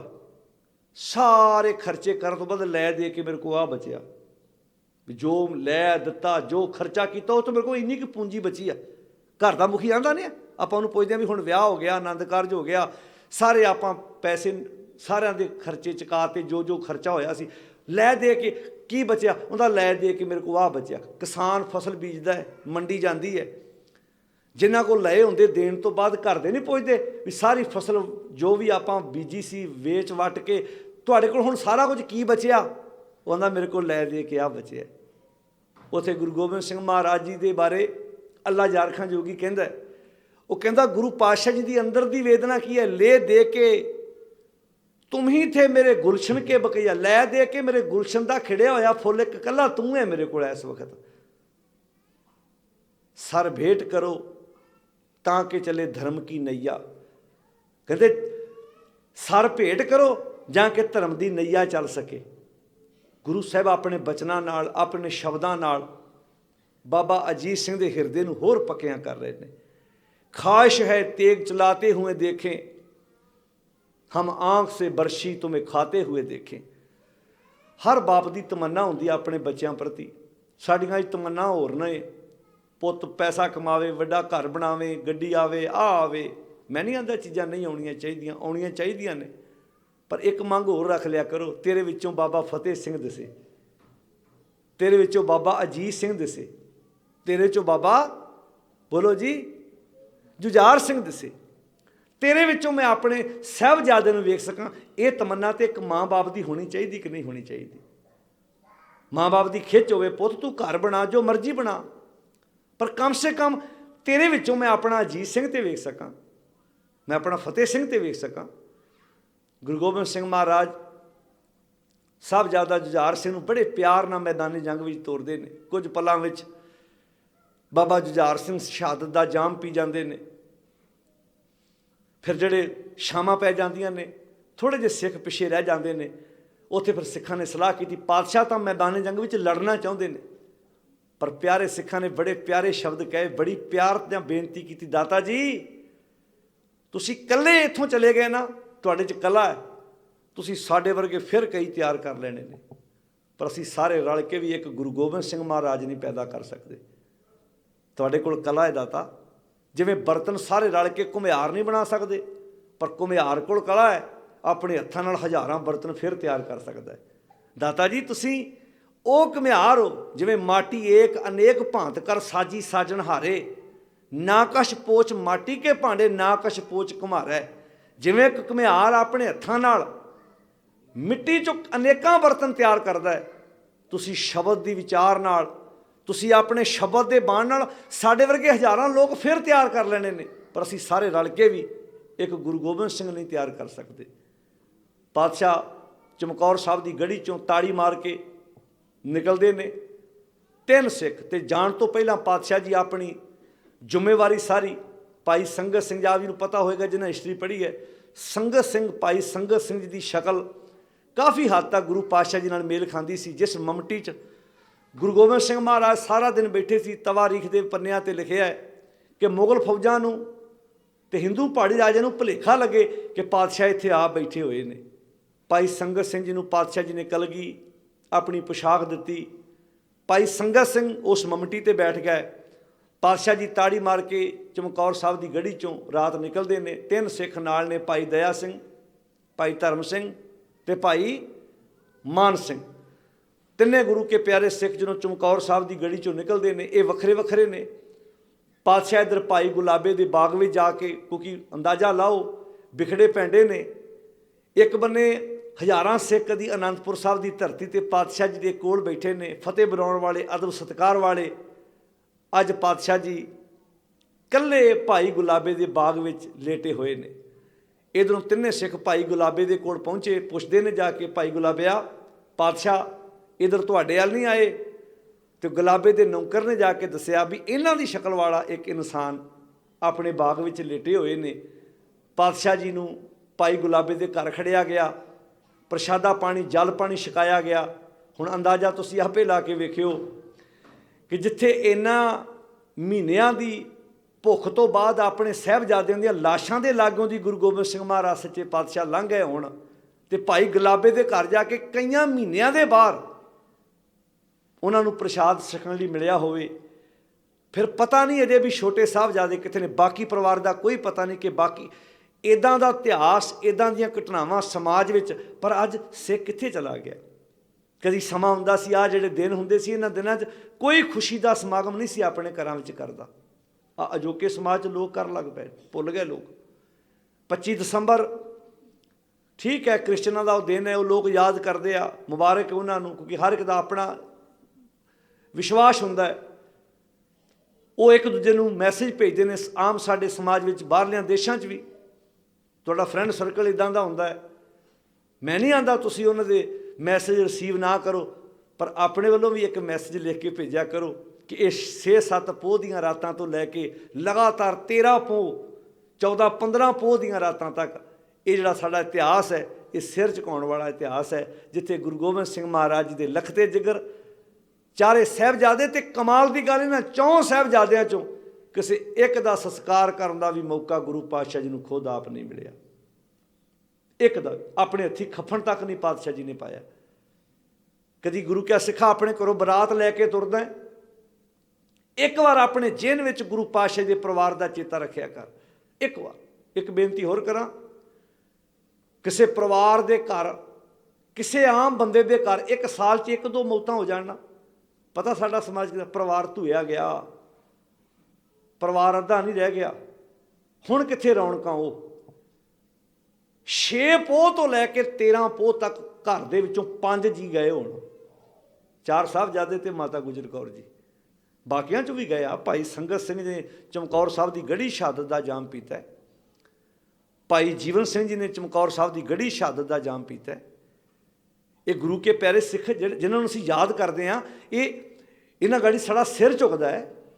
ਪਰ ਗੁਰੂ ਗੋਬਿੰਦ ਸਿੰਘ ਮਹਾਰਾਜ ਸੱਚੇ ਪਾਤਸ਼ਾਹ ਪਰਿਵਾਰ ਦੇ 5 ਜੀ, ਵੱਡੇ ਸਾਹਿਬਜ਼ਾਦੇ ਚਮਕੌਰ ਸਾਹਿਬ ਦੀ ਗੜੀ 'ਚ ਤੇ ਛੋਟੇ, ਸ਼ਾਇਦ ਇਹਨਾਂ ਸਾਰਿਆਂ ਸਿੱਖਾਂ ਨੂੰ ਬਲ ਕਿੱਥੋਂ ਮਿਲ ਰਿਹਾ ਭਲਾ?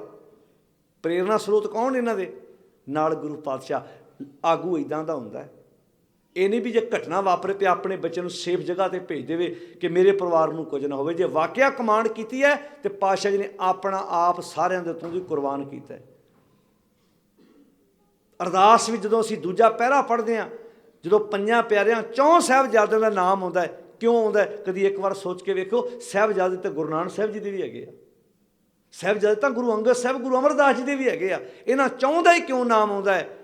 ਇਹਨਾਂ ਦੀ ਕੁਰਬਾਨੀ ਸਮਾਜ ਵਿੱਚ ਤੁਹਾਨੂੰ ਕੋਈ ਦੁਨੀਆ ਤੇ ਮਿਸਾਲ ਨਹੀਂ ਮਿਲੇਗੀ ਕਿ ਜਿੱਥੇ ਮਾਸੂਮ ਸਾਹਿਬਜ਼ਾਦੇ, ਛੋਟੇ ਸਾਹਿਬਜ਼ਾਦੇ ਮਾਤਾ ਗੁਜਰ ਕੌਰ ਜੀ ਦੇ ਨਾਲ ਤੁਰੇ ਜਾ ਰਹੇ ਨੇ। ਪਤਾ ਨਹੀਂ ਅੱਗੇ ਦਾ ਨਹੀਂ ਪਤਾ, ਪਿੱਛੇ ਦਾ ਨਹੀਂ ਪਤਾ, ਜੰਗਲ ਬਿਆਬਾਨ ਹੈ। ਉੱਥੇ ਅੱਲਾ ਯਾਰ ਖਾਂ ਜੋਗੀ ਲਿਖਦਾ ਹੈ ਬੜੇ ਪਿਆਰੇ ਸ਼ਬਦ ਕਿ ਆਪਣੀ ਮਾਂ ਨੂੰ, ਦਾਦੀ ਮਾਂ ਨੂੰ ਪੁੱਛਦੇ ਨੇ ਕਿ ਹੇ ਮਾਂ, ਆਪਣੇ ਸਿਪਾਹੀ ਕਿੱਥੇ ਗਏ, ਫੌਜਾਂ ਕਿੱਥੇ ਗਈਆਂ, ਵੱਡੇ ਭਰਾ ਕਿੱਥੇ ਗਏ, ਪਿਤਾ ਜੀ ਕਿੱਥੇ ਚਲੇ ਗਏ ਨੇ? दादी से बोले अपने सिपाही किधर गए, दरिया पे हमको छोड़ के राही किधर गए, अब्बा भगा के लश्करे शाही किधर गए, तड़फा के हाय सूरते माही किधर गए, भाई भी हमको भूल गए, शौके जंग में साढ़े भरा भी सानू जंग के शौक विच भुल गए, असी कित्थे, असी छोटे हाँ मां, अपना ख्याल तक नहीं जौके तफंग में। ते अगे गल कहते हैं, जब रन अजीत जीत के तशरीफ लाएंगे, जदों साडे भरा अजीत सिंह जंग जित के आउणगे ना, अब्बा के साथ जिस घड़ी जुझार आएंगे, साडे पिता दे नाल जदों जुझार सिंह आएगा, करके गिला हर एक से हम रूठ जाएंगे। असीं गुस्से हो जाना, उन्हां दे नाल बोलना नहीं, पर की पता उन्हां नूं कि हुण तुहाडा दोबारा मिलाप अपने भरावां नाल नहीं होना। करके गिला हर एक से हम रूठ जाएंगे, माता कभी पिता कभी भाई मनाएंगे, हमको गले से लगा के कहेंगे वो बार बार मन जाओ, लेकिन हम नहीं मानेंगे जिन्हा। ये सारी वार्तालाप जो माता गुजर कौर जी ने सुनी, तो अल्लाह यार खां जोगी लिखता है, ਮਾਤਾ ਗੁਜਰ ਕੌਰ ਜੀ ਦੀਆਂ ਅੱਖਾਂ 'ਚ ਹੰਝੂ ਆ ਗਏ। ਵੇ ਪੁੱਤਰਿਓ, ਤੁਹਾਨੂੰ ਕੀ ਪਤਾ ਹੈ?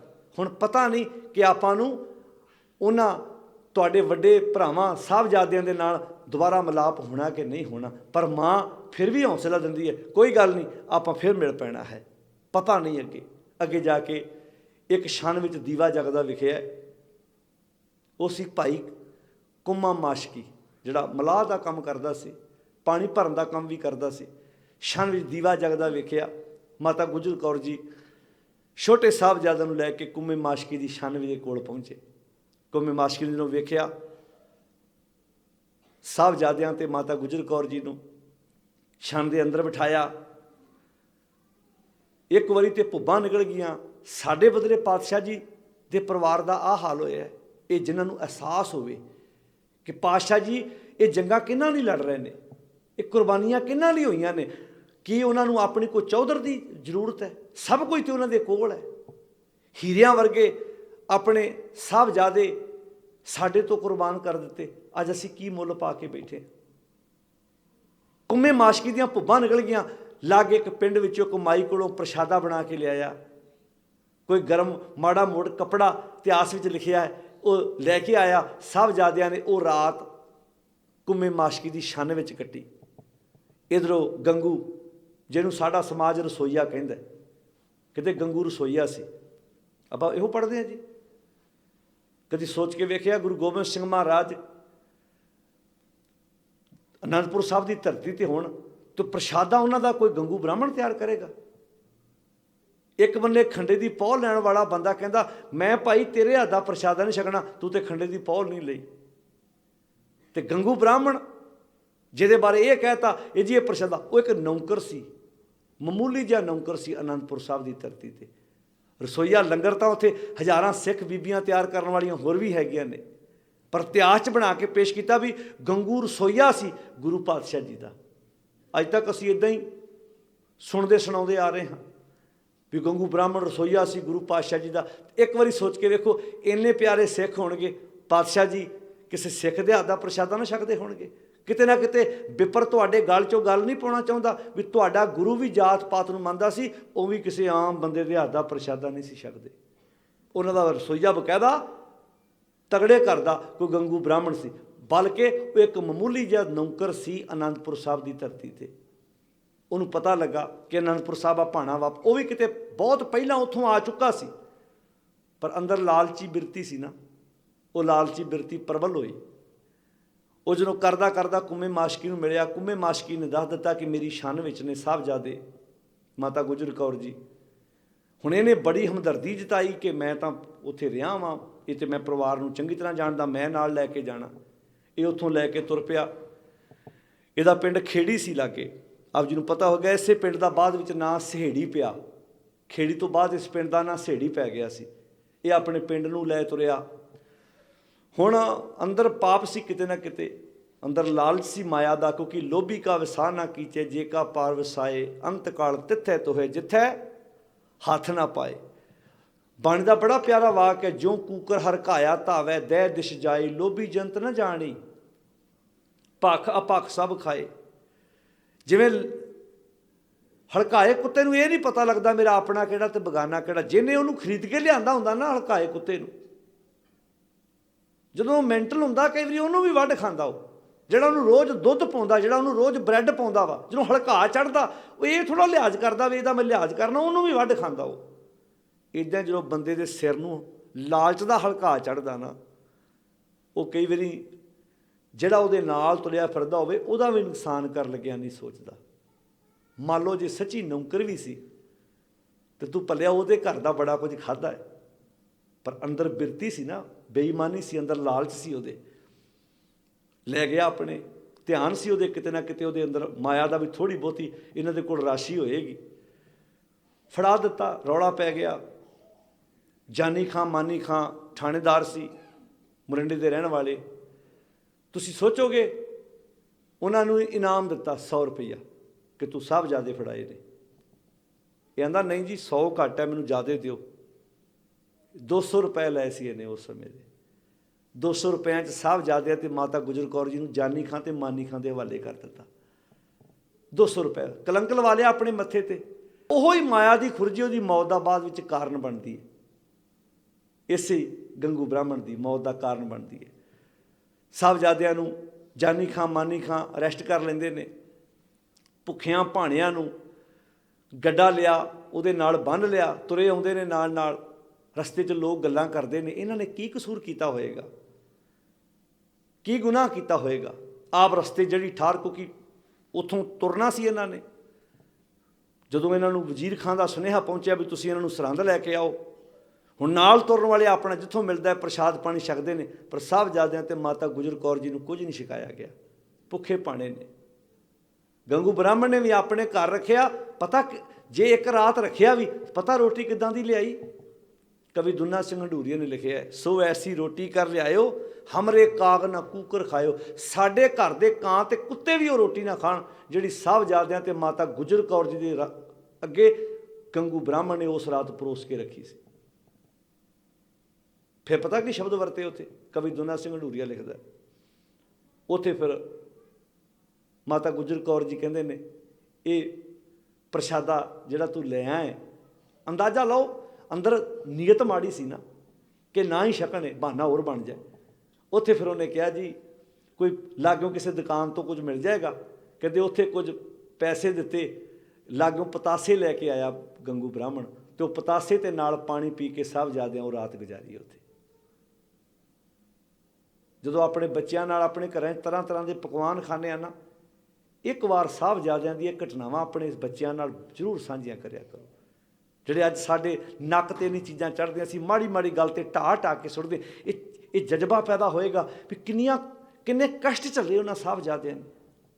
ਅੱਜ ਅਸੀਂ ਕਈ ਵਾਰੀ ਸਾਡੇ ਸਾਹਮਣੇ ਚੀਜ਼ਾਂ ਬਣੀਆਂ ਹੁੰਦੀਆਂ, ਸਬਜ਼ੀਆਂ, ਅਸੀਂ ਫਿਰ ਵੀ ਕਹਿੰਦੇ ਨਹੀਂ ਆਹ ਨਹੀਂ ਮੈਨੂੰ ਚਾਹੀਦਾ। ਕਈ ਵਾਰੀ ਸਾਡੇ ਗੁਰਦੁਆਰਿਆਂ 'ਚ ਲੰਗਰਾਂ ਦੇ ਵਿੱਚ ਲੜਾਈਆਂ ਹੋ ਜਾਂਦੀਆਂ ਨੇ ਕਿ ਮੇਰੇ ਵੇਲੇ ਆਹ ਚੀਜ਼ ਕਿਉਂ ਮੁੱਕ ਗਈ। ਅਸੀਂ ਵਾਰਸ ਕਿਹਨਾਂ ਦੇ ਹਾਂ? ਜਿਨ੍ਹਾਂ ਨੂੰ ਚੰਗੀ ਤਰ੍ਹਾਂ ਭੋਜਨ ਵੀ ਉਹ ਰਾਤਾਂ ਉਹ ਸਮਾਂ ਹੀ ਉਹ ਰਾਤਾਂ ਨੇ ਜਿਹੜੀਆਂ ਆਪਾਂ ਇਸ ਵਕਤ ਮਹਿਸੂਸ ਕਰੀਏ ਕਿ ਜਿਹੜਿਆਂ ਸਮਿਆਂ ਵਿੱਚੋਂ ਅਸੀਂ ਲੰਘਣ ਦੀ ਕੋਸ਼ਿਸ਼ ਕਰਨੀ, ਕਿ ਸਾਹਿਬਜ਼ਾਦਿਆਂ ਨੇ ਕੁਰਬਾਨੀਆਂ ਕੀਤੀਆਂ ਸਾਡੇ ਬਦਲੇ। ਭੁੱਖ ਜਰੀ, ਠੰਡ ਜਰੀ। ਹੁਣ ਅੰਦਾਜ਼ਾ ਤੁਸੀਂ ਲਾ ਕੇ ਵੇਖੋ, ਬੰਦਾ ਅੰਦਰੋਂ ਵੀ ਭੁੱਖ ਹੋਵੇ, ਬਾਹਰ ਠੰਡੀਆਂ ਹਵਾਵਾਂ ਚੱਲਦੀਆਂ ਹੋਣ, ਅਜੇ ਅੰਦਰ ਬੰਦੇ ਦੇ ਕੁਝ ਨਾ ਕੁਝ ਗਿਆ ਹੋਵੇ, ਕੋਈ ਖੁਰਾਕ ਖਾਧੀ ਹੋਵੇ ਨਾ, ਬੰਦਾ ਰੱਜਿਆ ਬੰਦਾ ਮਾੜੀ ਮੋਟੀ ਠੰਡ ਵੀ ਜਰ ਲੈਂਦਾ। ਉਧਰੋਂ ਭੁੱਖ ਲੱਗੀ ਹੋਵੇ, ਉਧਰੋਂ ਬਾਹਰ ਠੰਡ ਹੋਵੇ, ਫਿਰ ਛਕਿਆ ਕੁਝ ਨਹੀਂ। ਇੱਥੇ ਉਹਨਾਂ ਨੂੰ ਅਰੈਸਟ ਕਰਕੇ ਤੇ ਸਰਹੰਦ ਵੱਲ ਨੂੰ ਲੈ ਕੇ ਜਾ ਰਹੇ ਨੇ। ਬਾਰ-ਬਾਰ ਸਰਹੰਦ ਦੇ ਇੱਕ ਦਰਖਤ ਹੈ, ਪਿੱਪਲ ਦਾ ਦਰਖਤ ਹੈ, ਉੱਥੇ ਲਿਆ ਕੇ ਥੜੇ ਦੇ ਉੱਤੇ ਬਿਠਾ ਦਿੱਤਾ ਗਿਆ ਹੈ। ਲੋਕ ਪੁੱਛਦੇ ਨੇ ਕੌਣ ਨੇ, ਤੇ ਗੁਰੂ ਗੋਬਿੰਦ ਸਿੰਘ ਮਹਾਰਾਜ ਦੇ ਲਖ ਤੇ ਜਿਗਰ ਦੋਨੋਂ ਸਾਹਿਬਜ਼ਾਦੇ ਅੱਗੇ ਜਵਾਬ ਦਿੰਦੇ ਨੇ, ਸਾਡੇ ਪਿਤਾ ਗੁਰੂ ਗੋਬਿੰਦ ਸਿੰਘ ਮਹਾਰਾਜ ਨੇ, ਅਸੀਂ ਉਹਨਾਂ ਦੇ ਸਾਹਿਬਜ਼ਾਦੇ ਹਾਂ, ਇਹ ਸਾਡੇ ਦਾਦੀ ਜੀ ਨੇ। ਲੋਕ ਭੀੜ ਇਕੱਠੀ ਹੋ ਗਈ ਵੀ ਕੀ ਹੋ ਰਿਹਾ, ਇਹਨਾਂ ਨੇ ਕੀ ਗੁਨਾਹ ਕੀਤਾ ਹੈ। ਇੱਕ ਵਾਰ ਸੋਚ ਕੇ ਵੇਖਿਓ ਗੁਨਾਹ ਕੀ ਸੀ ਉਹਨਾਂ ਦਾ, ਸਾਹਿਬਜ਼ਾਦਿਆਂ ਦਾ, ਮਾਤਾ ਗੁਜਰ ਕੌਰ ਜਾਂ ਗੁਰੂ ਗੋਬਿੰਦ ਸਿੰਘ ਮਹਾਰਾਜ ਦਾ ਗੁਨਾਹ ਕੀ ਸੀ। ਗੁਨਾਹ ਇਹੋ ਸੀ ਨਾ, ਆਮ ਲੋਕਾਂ ਦੇ ਹੱਕ ਦੀ ਗੱਲ ਕਰਦੇ ਸੀ। ਅੱਜ ਸਮਾਜ ਵਿੱਚ ਜਿਹੜਾ ਵੀ ਬੰਦਾ ਸੱਚਾਈ ਤੇ ਤੁਰੇਗਾ ਉਹਦੇ ਨਾਲ ਵੀ ਇੱਦਾਂ ਹੋਏਗਾ। ਇਸੇ ਕਰਕੇ ਬਹੁਤੇ ਲੋਕ ਸੱਚਾਈ ਨੂੰ ਪਿੱਠ ਦੇ ਕੇ ਕੂੜ ਫਿਰੇ ਪ੍ਰਧਾਨ ਵੇ ਲਾਲੋ ਵਾਲਾ ਰਾਹ ਚੁਣ ਲੈਂਦੇ ਨੇ ਵੀ ਛੱਡੋ ਯਾਰ ਆਪਾਂ ਕੀ ਲੈਣਾ ਇਹਨਾਂ ਕੰਮਾਂ 'ਚੋਂ। ਜਿਹੜਾ ਬੰਦਾ ਕਿਸੇ ਕੋਲੋਂ ਉਹ ਇਹ ਨਹੀਂ ਕਰਵਾ ਸਕਦਾ ਵੀ ਮੈਂ ਜੇ ਚੰਗਾ ਕੰਮ ਕੀਤਾ ਲੋਕ ਮੇਰਾ ਮਜ਼ਾਕ ਉਡਾਉਣਗੇ, ਸੋਚੋ ਕੱਲ੍ਹ ਨੂੰ ਗੋਲੀ ਕਿੱਥੋਂ ਖਾਏਗਾ ਉਹ। ਗੁਰੂ ਗੋਬਿੰਦ ਸਿੰਘ ਸੱਚੇ ਪਾਤਸ਼ਾਹ ਮਹਾਰਾਜ ਜੀ ਦਾ ਪਰਿਵਾਰ, ਉਹਨਾਂ ਦੇ ਸਾਹਿਬਜ਼ਾਦੇ ਕਿੱਥੋਂ ਦੇਣ ਦੇਵਾਂਗੇ ਅਸੀਂ ਉਹਨਾਂ ਦਾ। ਸਾਹਿਬਜ਼ਾਦਿਆਂ ਨੂੰ ਸਿੱਧਾ ਹੀ ਮਾਤਾ ਗੁਜਰ ਕੌਰ ਜੀ ਨੂੰ ਉਹਨਾਂ ਨੂੰ ਵੱਖ ਕਰਕੇ ਠੰਡੇ ਬੁਰਜ ਵਿੱਚ ਲਿਜਾਇਆ ਗਿਆ। ਠੰਡਾ ਬੁਰਜ ਬਹੁਤ ਉੱਚਾ ਸੀ, ਜਿਹੜਾ ਕਦੀ ਮੁਗਲਾਂ ਨੇ ਆਪਣੀ ਸਹੂਲਤ ਵਾਸਤੇ ਬਣਾਇਆ ਸੀ ਕਿ ਜਦੋਂ ਗਰਮੀ ਲੱਗੇ, ਜਿਵੇਂ ਅੱਜ ਦੇ ਸਮੇਂ ਆਪਣੇ ਕੋਲ ਏਅਰ ਕੰਡੀਸ਼ਨ ਹੈ, AC ਲਾ ਲੈਂਦੇ ਆਪਣੇ ਘਰਾਂ 'ਚ। ਪੁਰਾਣਾ ਸਮਾਂ ਇੱਦਾਂ ਦਾ ਸੀ ਕਿ ਜਦੋਂ ਉਹਨਾਂ ਨੂੰ ਠੰਡ ਗਰਮੀ ਲੱਗਣੀ, ਉਹਨਾਂ ਨੇ ਜਿੱਥੇ ਜੂਨ ਜੁਲਾਈ ਦੇ ਮਹੀਨੇ ਵਿੱਚ ਵੀ ਅੱਤ ਦੀ ਗਰਮੀ ਦੇ ਵਿੱਚ ਵੀ ਬੰਦੇ ਨੂੰ ਕਾਂਬੇ ਛਿੜਦੇ ਹੋਣ, ਸੋਚੋ ਪੋਹ ਦੀਆਂ ਰਾਤਾਂ ਵਿੱਚ ਉੱਥੇ ਕੀ ਹਾਲਤ ਹੁੰਦਾ ਹੋਏਗਾ। ਜਦੋਂ ਸੀਤ ਹਵਾ ਵਗਦੀ ਹੋਏਗੀ, ਉੱਥੇ ਮਾਤਾ ਗੁਜਰ ਕੌਰ ਜੀ ਨੂੰ ਜਾ ਕੇ ਬਿਠਾ ਦਿੱਤਾ ਗਿਆ। ਇੱਧਰ ਦੋਨੋਂ ਸਾਹਿਬਜ਼ਾਦਿਆਂ ਨੂੰ ਵਜ਼ੀਰ ਖਾਂ ਦੀ ਕਚਹਿਰੀ ਵਿੱਚ, ਸੂਬੇ ਸਰਹੰਦ ਦੀ ਕਚਹਿਰੀ ਦਰਬਾਰ ਲੱਗਾ, ਉੱਥੇ ਪੇਸ਼ ਕੀਤਾ ਗਿਆ। ਇਹਨਾਂ ਸਾਹਿਬਜ਼ਾਦਿਆਂ ਨੇ ਗੱਜ ਕੇ ਉੱਥੇ ਫਤਿਹ ਬੁਲਾਈ ਹੈ।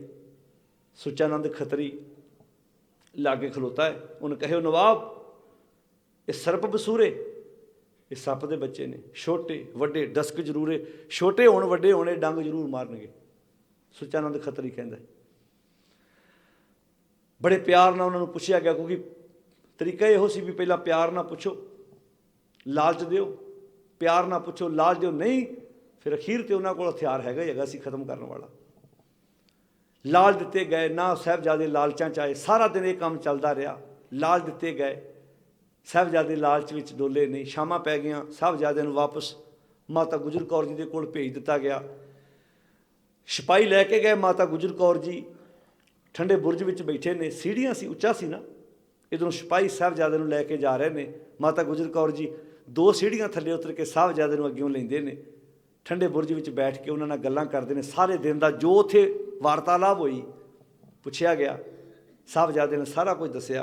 अज साडे नाल इदां सवाल जब होए, सारे दिन की जो विथया हुई वो दसी।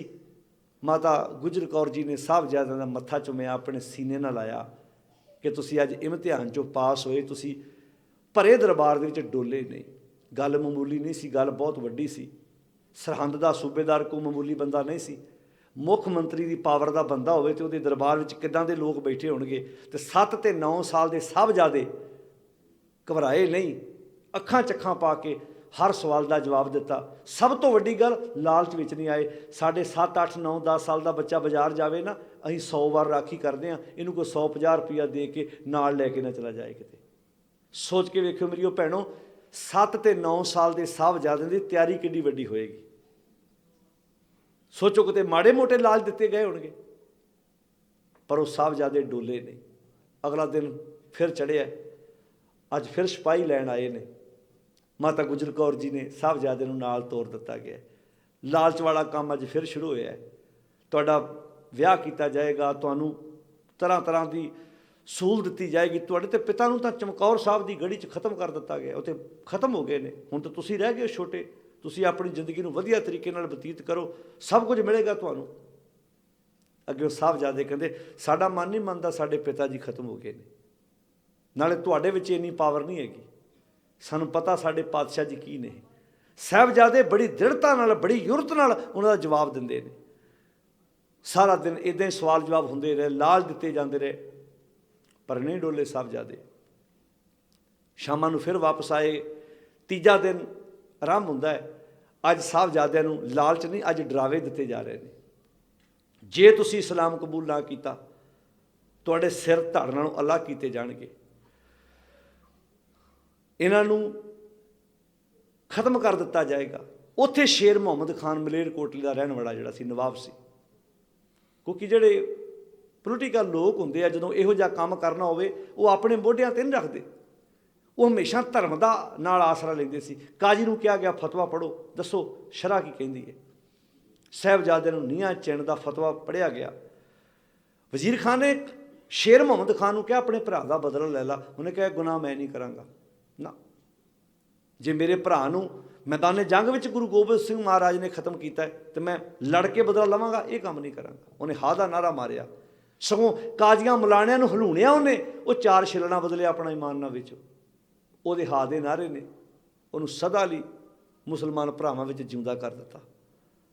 वो अपना ਨਾਂ ਸੁਨਹਿਰੀ ਅੱਖਰਾਂ ਵਿੱਚ ਲਿਖਾ ਕੇ ਲੈ ਗਿਆ। ਭਾਵੇਂ ਉਹਦੇ ਕਹਿਣ ਨਾਲ ਉਹਨਾਂ ਛੱਡਿਆ ਨਹੀਂ, ਪਰ ਸਿਆਣੇ ਕਹਿੰਦੇ ਆ ਪਰੇ ਪੰਚਾਇਤ ਵਿੱਚ ਕੋਈ ਤੁਹਾਡੇ ਹੱਕ 'ਚ हा ਦਾ ਨਾਰਾ ਵੀ ਮਾਰ ਦੇਵੇ ਨਾ, ਉਹ ਬੰਦਾ ਉਹਦੀਆਂ ਪੀੜ੍ਹੀਆਂ ਯਾਦ ਕਰਦੀਆਂ, ਯਾਰ ਕੋਈ ਤੇ ਬੰਦਾ ਸੀ ਜਿਹੜਾ ਕਿਹਾ ਵੀ ਇਹ ਕੰਮ ਤੁਸੀਂ ਗਲਤ ਕਰ ਰਹੇ। ਉਹਨੇ ਭਰੇ ਸ਼ਬਦਾਂ ਦੇ ਵਿੱਚ ਇਹ ਗੱਲ ਬੋਲ ਕੇ ਚੰਗੇ ਮੁਸਲਮਾਨ ਵੀਰਾਂ ਵਿੱਚ ਆਪਣਾ ਨਾਮ ਲਿਖਾ ਲਿਆ। साहिबजादे नूं नीहां चिण की गल आई तो यह गुनाह करे कौन? हुण समाणे दे रहण वाले सी जलाद शासल बेग ते बासल बेग, इन्हां दोवां दा कोई पुराना केस चलदा सी सरहंद। इन्हां कहा जी साडा ये केस समाप्त कर दिओ, असीं इन्हां साहिबजादे नूं नीहां चिणन वास्ते तैयार हाँ। आप जी नूं पता होएगा जिस जलाद ने 9वें पातशाह दा सीस धड़ नाल अलग कीता सी, वो भी समाणे दा ही सी, जलालुद्दीन। सासल बेग ते बासल बेग ये भी समाणे दे सी, तेरा जलालुद्दीन सी ये भी समाणे दा सी, ये भी समाणे दा जलाल सी। इन्हां दोनों ने कहा जी असीं ये गुनाह करन नूं तैयार हां। नीहां चिण की गल आई साहिबजादिआं नूं, साहिबजादिआं नूं नीहां चिणिया गया। ਦੀਵਾਰ ਡਿੱਗ ਪੈਂਦੀ ਹੈ, ਫਿਰ ਇਹਨਾਂ ਦੀ ਸਾਰਾ ਕੱਟੀ ਜਾਂਦੀ ਹੈ ਸਾਹਿਬਜ਼ਾਦਿਆਂ ਦੀ। ਦੋਵੇਂ ਇਹ ਜਲਾਦ ਉਹਨਾਂ ਸਾਹਿਬਜ਼ਾਦਿਆਂ ਦੀ ਸਾਰਾ ਕੱਟਦੇ ਨੇ, ਸ਼ਹੀਦ ਕਰਦੇ ਨੇ, ਪਰ ਇਹ ਸਾਹਿਬਜ਼ਾਦੇ ਅਖੀਰਲੇ ਦਮ ਤੱਕ ਆਪਣੀ ਗੱਲ 'ਤੇ ਅੜੇ ਰਹੇ। दीवार के दबाव ने, उत्थे अल्लाह यार खां जोगी लिखता है, दीवार के दबाव में हब्स दम हुआ। जो दीवार का दबाव पैन लगा ना, साह लैन च दिक्कत आई। दौरान खून रुकने लगा, जो खून का सर्कल रुकन लगा, दौरान खून रुकने लगा, सांस कम हुआ, फरमाए दोनों बाजार सितम हुआ। दोवें जाने कहते ने यार बड़ा सितम कर रहे हैं अपने ते। एक उम्र अपनी दुनिया तो जान दी, एक दूजे नाल गल्लां करते हैं। अल्लाह यार खां जोगी की अपनी काव उडारी है, वो अपनी भावना नाल गल लिखदा है। कहता दोवें जने गल्लां करते हैं। वड्डा साहिबजादा छोटे नूं कहंदा है आपां बच सकते हैं जे इन्हां दी गल मान लईए ते, इस्लाम कबूल कर लईए ते। वो कहंदा वो किवें? इस्लाम कबूल करांगे आपां नूं छड्ड देणगे। कहंदा कि इस्लाम कबूल करन तो बाद मौत नहीं आउंदी? छोटा बाबा फतेह सिंह जोरावर सिंह नूं कहंदा, कहंदा आउंदी है। कहंदा जे इस्लाम कबूल करन तो बाद भी मौत ही होनी है तो फिर सानू इस्लाम कबूल नहीं, क्योंकि 7 साल और जी के भी मरना जरूर था। 7 कहते 100 नूं, जे 100 साल भी उम्र भोग लवांगे, मेरी अज 7 साल है, मैं 93 साल होर जी लूँ, तेरी 9 साल है, तू 91 साल होर जी लेंगा। पर जे आपां सिर झुका के आ जिंदगी बतीत की, जिहड़ी 91 साल ते 93 साल उम्र बतीत करांगे, ये सिर उच्चा चुक के नहीं असीं बतीत कर सकते। उम्रां छोटियां ने, पर जज्बे ते अंदर दी सियाणप वड्डी उम्र नूं भी मात पा रही है। 7 साल और जी के भी मरना जरूर था, सर कौम से बचाना जे गैरत से दूर था। पर जे अज कौम तो सिर बचा लिया, ये गैरत वाली गल नहीं होएगी। उन्हां महान गुरु के योधिया ने अखीरले दम तक, उत्थे अल्लाह यार खां जोगी लिखदा, ठूडी तक ईंटे चिंदी मुँह तक आ गई, बीनी को ढापते वो आँखों पे छा गई। ठोडी नूं ढकदियां अखां तक इटां आ गईयां, लखते जिगर गुरु के वो दोनों छुपा गई। जोगी जी इसके बाद हुई थोड़ी देर थी, बस्ती सरहंद शहर की ईंटों का ढेर थी। साहिबजादे अखीर 12 पोह दी रात नूं शामां पैंदियां ने, शहादत दा जाम पी जांदे ने। 13 पोह नूं अगले दिन साहिबजादियां दा संस्कार भाई टोडरमल, उन्होंने कई गलत रंगत देने की कोशिश करते हैं। भाई टोडरमल ने साहिबजादियां दा, बड़ा प्यारा सिख सी भाई टोडरमल, भाई मोती राम का देन नहीं दे सकते जिन्हें साहिबजादे नूं दुध पियाया है। सारा परिवार कोल्हू विचों दी पीड़ दिता गया भाई मोती राम जी का। टोडरमल जी ने, क्योंकि वो किसी कारण शहर चों बाहर गए हुए सी, पर जो वापस आए सारी घटना का पता लगा, उन्हें मंग की कि मैं साहिबजादियां दा संस्कार अपने हत्थीं करना चाहुंदा, मैनूं जगह दी जाए। हुण कोई ये जगह देण नूं तैयार नहीं सी। सरहंद तो अद्धा क मील दूर बार बार एक व्यक्ति वालों ये सेवा की गई, पर जमीन मुल खरीद के भाई टोडरमल दी वालों साहिबजादियां दा संस्कार किया गया। 13 पोह नूं, अगे 15 पोह नूं अंगीठे की संभाल की गई। हुण सोच के वेखियो, सारा कुछ अपना वेच के भी वो उन्हां महान गुरु के प्यारे सिखां ने सुनहरी अखरां विच अपना नाम लिखा लिया। इहो सरहंद सी जिहदे मलबे नूं हर सिख ये शब्द बोलदा सी, ये गुरु मारी सरहंद है। ये सरहंद नहीं जिन्हें अपनी अखां नाल साहिबजादियां दे उत्ते कहर हुंदा वेखिआ, किसी ने भी हादा नारा तक ना मारिया। बंदा सिंह बहादुर ने इसे वजीर खान नूं चप्पड़चिड़ी के मैदान दे विच जदों इहनूं गिरफ्तार किया गया, बड़ी भयंकर मौत दी वजीर खान नूं, बहुत भयंकर मौत दी। ये पैरों के नाल रस्से बन के बलदां दे पिछे घसीटिया गया इनू पूरे सरहंद दे विच, तां कि दोबारा तो कोई सूबा इदां दा जुल्म ना कर सके। बंदा सिंह बहादुर ने वजीर खान नूं इदां सुचानंद खतरी, उन्होंने भी उहदे परिवार नूं बनदियां सजावां दित्तियां गईयां। इस सरहंद की धरती ते समा पा के बाद विच जिथे फतेहगढ़ साहब गुरुद्वारा है, जिहड़े अज असीं धार्मिक स्थान दर्शन मेले करते हैं, गुरु के प्यारे सिखां ने इन्हां दीयां सेवावां कराईयां। ये धार्मिक स्थान होंद विच आए जिथे अज असीं सिजदा करते हैं। अज तां असीं इन्हां दिनां नूं मेले की तरह मनाउने आ। ਆਉਂਦੇ ਹਾਂ, ਖੁਸ਼ੀਆਂ ਮਨਾਉਂਦੇ ਹਾਂ, ਘਰਾਂ ਨੂੰ ਚਲੇ ਜਾਂਦੇ ਹਾਂ। ਇੱਕ ਵਾਰ ਅਹਿਸਾਸ ਕਰਕੇ ਵੇਖਿਆ ਕਰੋ, ਗੁਰੂ ਗੋਬਿੰਦ ਸਿੰਘ ਮਹਾਰਾਜ ਤੱਕ ਜਦੋਂ ਸਾਰਾ ਸੁਨੇਹਾ ਪਹੁੰਚਿਆ ਕਿ ਇਹਨਾਂ ਸਾਹਿਬਜ਼ਾਦਿਆਂ ਦਾ ਸੰਸਕਾਰ ਕਿੱਦਾਂ ਕੀਤਾ ਗਿਆ, ਕਿਹਨੇ ਕੀਤਾ, ਤੇ ਪਾਤਸ਼ਾਹ ਜੀ ਨੇ ਕਿੰਨੀਆਂ ਬਖਸ਼ਾਂ ਕੀਤੀਆਂ ਹੋਣਗੀਆਂ ਉਹਨਾਂ ਪਰਿਵਾਰਾਂ ਉੱਤੇ। ਇੱਦਾਂ ਹੀ ਵੱਡੇ ਸਾਹਿਬਜ਼ਾਦਿਆਂ ਦਾ ਸੰਸਕਾਰ ਬੀਬੀ ਸ਼ਰਨ ਕੌਰ ਜੀ ਨੇ ਆਪਣੇ ਕਰ ਕਮਲਾਂ ਨਾਲ ਕੀਤਾ। ਪਰ ਜਦੋਂ ਉਹਨਾਂ ਜ਼ਾਲਮਾਂ ਨੇ ਸਾਹਿਬਜ਼ਾਦਿਆਂ ਦਾ ਸੰਸਕਾਰ ਹੁੰਦਾ ਬੀਬੀ ਸ਼ਰਨ ਕੌਰ ਦੇ ਵੱਲੋਂ ਵੇਖਿਆ, ਬਲਦੀ ਹੋਈ ਚਿਖਾ ਵਿੱਚ ਬੀਬੀ ਸ਼ਰਨ ਕੌਰ ਨੂੰ ਵੀ ਨਾਲ ਸੁੱਟ ਦਿੱਤਾ ਗਿਆ। ਭਾਈ ਤਰਲੋਕਾ ਤੇ ਭਾਈ ਰਾਮਾ ਰਾਮਪੋਲਾ ਫੂਲ ਦੇ ਰਹਿਣ ਵਾਲੇ ਦੋ ਸਰਦਾਰ ਆਪਣੇ ਕਿਸੇ ਕੇਸ ਦੇ ਸਬੰਧ ਵਿੱਚ ਸਰਹੰਦ ਆਏ ਸੀ। ਜਦੋਂ ਉਹਨਾਂ ਸਾਰਾ ਘਟਨਾਕ੍ਰਮ ਵੇਖਿਆ ਚਮਕੌਰ ਸਾਹਿਬ ਜੀ ਦਾ, ਆਣ ਕੇ ਜਦੋਂ ਉਹਨਾਂ ਵੇਖਿਆ ਵੀ ਅੱਧ ਛੜੀਆਂ ਲਾਸ਼ਾਂ ਨੇ, ਕੰਪਲੀਟ ਸੰਸਕਾਰ ਭਾਈ ਤਰਲੋਕੇ ਤੇ ਭਾਈ ਰਾਮੇ ਨੇ ਸਾਹਿਬਜ਼ਾਦਿਆਂ ਦਾ ਕੀਤਾ ਸੀ। ਇਹ ਕਮਲੇ ਰਮਲੇ ਜੇ ਬਣ ਕੇ ਆਏ ਤਾਂ ਕਿ ਮੁਗਲ ਫੌਜਾਂ ਨੂੰ ਤੇ ਹਿੰਦੂ ਪਹਾੜੀ ਰਾਜੇ ਨੂੰ ਉਹਨਾਂ 'ਤੇ ਸ਼ੱਕ ਨਾ ਹੋਵੇ। ਸੰਸਕਾਰ ਕਰਨ ਤੋਂ ਬਾਅਦ ਇਹਨਾਂ ਨੇ ਸਾਰੀ ਘਟਨਾ ਜਾ ਕੇ ਗੁਰੂ ਗੋਬਿੰਦ ਸਿੰਘ ਮਹਾਰਾਜ ਜੀ ਤੱਕ ਪਹੁੰਚਾਈ। ਪਾਤਸ਼ਾਹ ਜੀ ਨੇ ਦੋਨਾਂ ਸਿੱਖਾਂ ਨੂੰ, ਪਿਆਰਿਆਂ ਨੂੰ ਆਪਣੇ ਗਲ ਨਾਲ ਲਾਇਆ, ਮੱਥਾ ਚੁੰਮਿਆ। ਹੁਣ ਇਹ ਸਾਰੀਆਂ ਘਟਨਾਵਾਂ 'ਚੋਂ ਸਾਨੂੰ ਕੀ ਸਿੱਖਣ ਨੂੰ ਮਿਲਦਾ? ਇੱਦਾਂ ਦਾ ਕਹਿਰ, ਇੱਦਾਂ ਦਾ ਜ਼ੁਲਮ ਹੋਣ ਤੋਂ ਬਾਅਦ ਵੀ ਪਾਤਸ਼ਾਹ ਜੀ ਦੇ ਜਜ਼ਬੇ ਨੂੰ ਸਲਾਮ ਹੈ। ਸਿੱਖੋ, ਅੱਜ ਸਾਨੂੰ ਸਿੱਖਣ ਦੀ ਲੋੜ ਹੈ। ਸਾਡੇ ਪੁੱਤਰ ਦੇ ਵਿਆਹ ਨੂੰ ਸਾਲ, ਅੱਧਾ ਸਾਲ, 1.5 ਸਾਲ ਹੋਇਆ ਹੋਵੇ ਨਾ, ਅਸੀਂ ਇੱਕ ਸਕਿੰਟ ਲਾਉਂਦੇ ਹਾਂ ਆਪਣੇ ਗੁਰੂ ਦਾ ਦਰ ਛੱਡਣ ਲੱਗੇ ਹਾਂ ਵੀ ਉੱਥੇ ਮੱਥਾ ਟੇਕ ਲਈਏ, ਸ਼ਾਇਦ ਗੱਲ ਬਣ ਜਾਏ। ਸਾਡੀ ਦੁਕਾਨ ਨਾ ਚੱਲੇ, ਸਾਡੀ ਫਸਲ ਨਾ ਹੋਵੇ, ਸਾਨੂੰ ਨੌਕਰੀ ਨਾ ਮਿਲੇ, ਅਸੀਂ ਇੱਕ ਮਿੰਟ ਲਾਉਂਦੇ ਹਾਂ ਆਪਣੇ ਗੁਰੂ ਦਾ ਦਰ ਛੱਡਣ ਲੱਗੇ ਹਾਂ। ਇੱਥੇ ਪਾਤਸ਼ਾਹ ਜੀ ਦੇ ਪਿਆਰੇ ਸਿੱਖਾਂ ਨੇ ਆਪਣੀਆਂ ਜਾਨਾਂ ਕੁਰਬਾਨ ਕਰ ਦਿੱਤੀਆਂ, ਪਰ ਆਪਣੇ ਗੁਰੂ ਦਾ ਦਰ ਨਹੀਂ ਛੱਡਿਆ। ਅੱਜ ਸਾਨੂੰ ਸਿੱਖੀ ਦਾਨ, ਕੇਸ ਦਾਨ, ਰਹਿਤ ਦਾਨ, ਵਿਵੇਕ ਦਾਨ, ਵਿਸਾਹ ਦਾਨ, ਭਰੋਸਾ ਦਾਨ ਜਿਹੜਾ ਸਾਡੀ ਜ਼ਿੰਦਗੀ 'ਚ ਅੱਜ ਮਨਫੀ ਹੋ ਗਿਆ, ਇਹ ਸਾਨੂੰ ਆਪਣੀ ਜ਼ਿੰਦਗੀ ਵਿੱਚ ਮੰਗਣਾ ਚਾਹੀਦਾ ਹੈ। ਯਾਦ ਰੱਖਣਾ, ਗੁਰੂ ਦੇ ਸ਼ਬਦ ਦੀ ਕਰਾਮਾਤ ਹੈ ਕਿ ਐਡਾ ਵੱਡਾ ਲਾਸਾਨੀ ਸਾਡੇ ਕੋਲ ਇਤਿਹਾਸ ਹੈ। ਹਰ ਸਾਲ ਅਸੀਂ ਇਹ ਦਿਨ ਮਨਾਉਂਦੇ ਹਾਂ, ਪਰ ਕਿਉਂ ਨਹੀਂ ਸਾਡੇ ਬੱਚੇ ਬੱਚੀਆਂ ਦੇ ਜੀਵਨ 'ਚ ਉਹਨਾਂ ਦਾ ਅਸਰ ਪੈ ਰਿਹਾ?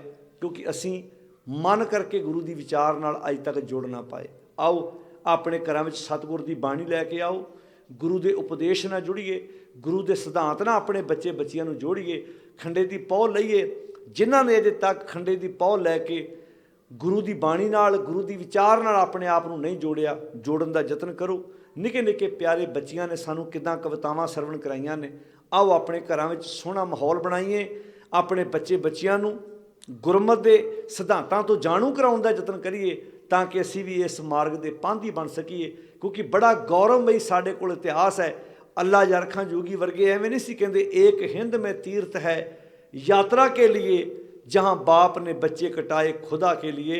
ਕਿਤੇ ਦੁਨੀਆ ਦੇ ਲੋਕੋ, ਤੀਰਥ ਸਥਾਨਾਂ ਦੀ ਸਮਾਜ ਵਿੱਚ ਕਮੀ ਨਹੀਂ ਹੈਗੀ, ਪਰ ਜੇ ਕੋਈ ਸਭ ਤੋਂ ਵੱਡਾ ਤੀਰਥ ਸਥਾਨ ਹੈ ਉਹ ਫਤਿਹਗੜ੍ਹ ਸਾਹਿਬ ਤੇ ਚਮਕੌਰ ਸਾਹਿਬ ਦੀ ਧਰਤੀ 'ਤੇ ਆ, ਜਿੱਥੇ ਗੁਰੂ ਸਾਹਿਬ ਜੀ ਨੇ ਆਪਣਾ ਸਭ ਕੁਝ ਸਾਡੇ ਤੋਂ ਕੁਰਬਾਨ ਕਰ ਦਿੱਤਾ। ਆਓ ਸਭ ਕੁਝ ਕੁਰਬਾਨ ਕਰਨ ਤੋਂ ਬਾਅਦ ਵੀ ਜੇ ਅਜੇ ਸਾਡੇ ਅੰਦਰ ਜਜ਼ਬਾ ਨਾ ਪੈਦਾ ਹੋਇਆ, ਸਾਡੇ ਅੰਦਰ ਉਹ ਵਿਚਾਰ ਨਾ ਪੈਦਾ ਹੋਈ, ਸਾਡੇ ਦਿਨ ਮਨਾਇਆਂ ਦਾ ਕੀ ਫਾਇਦਾ ਹੋਇਆ?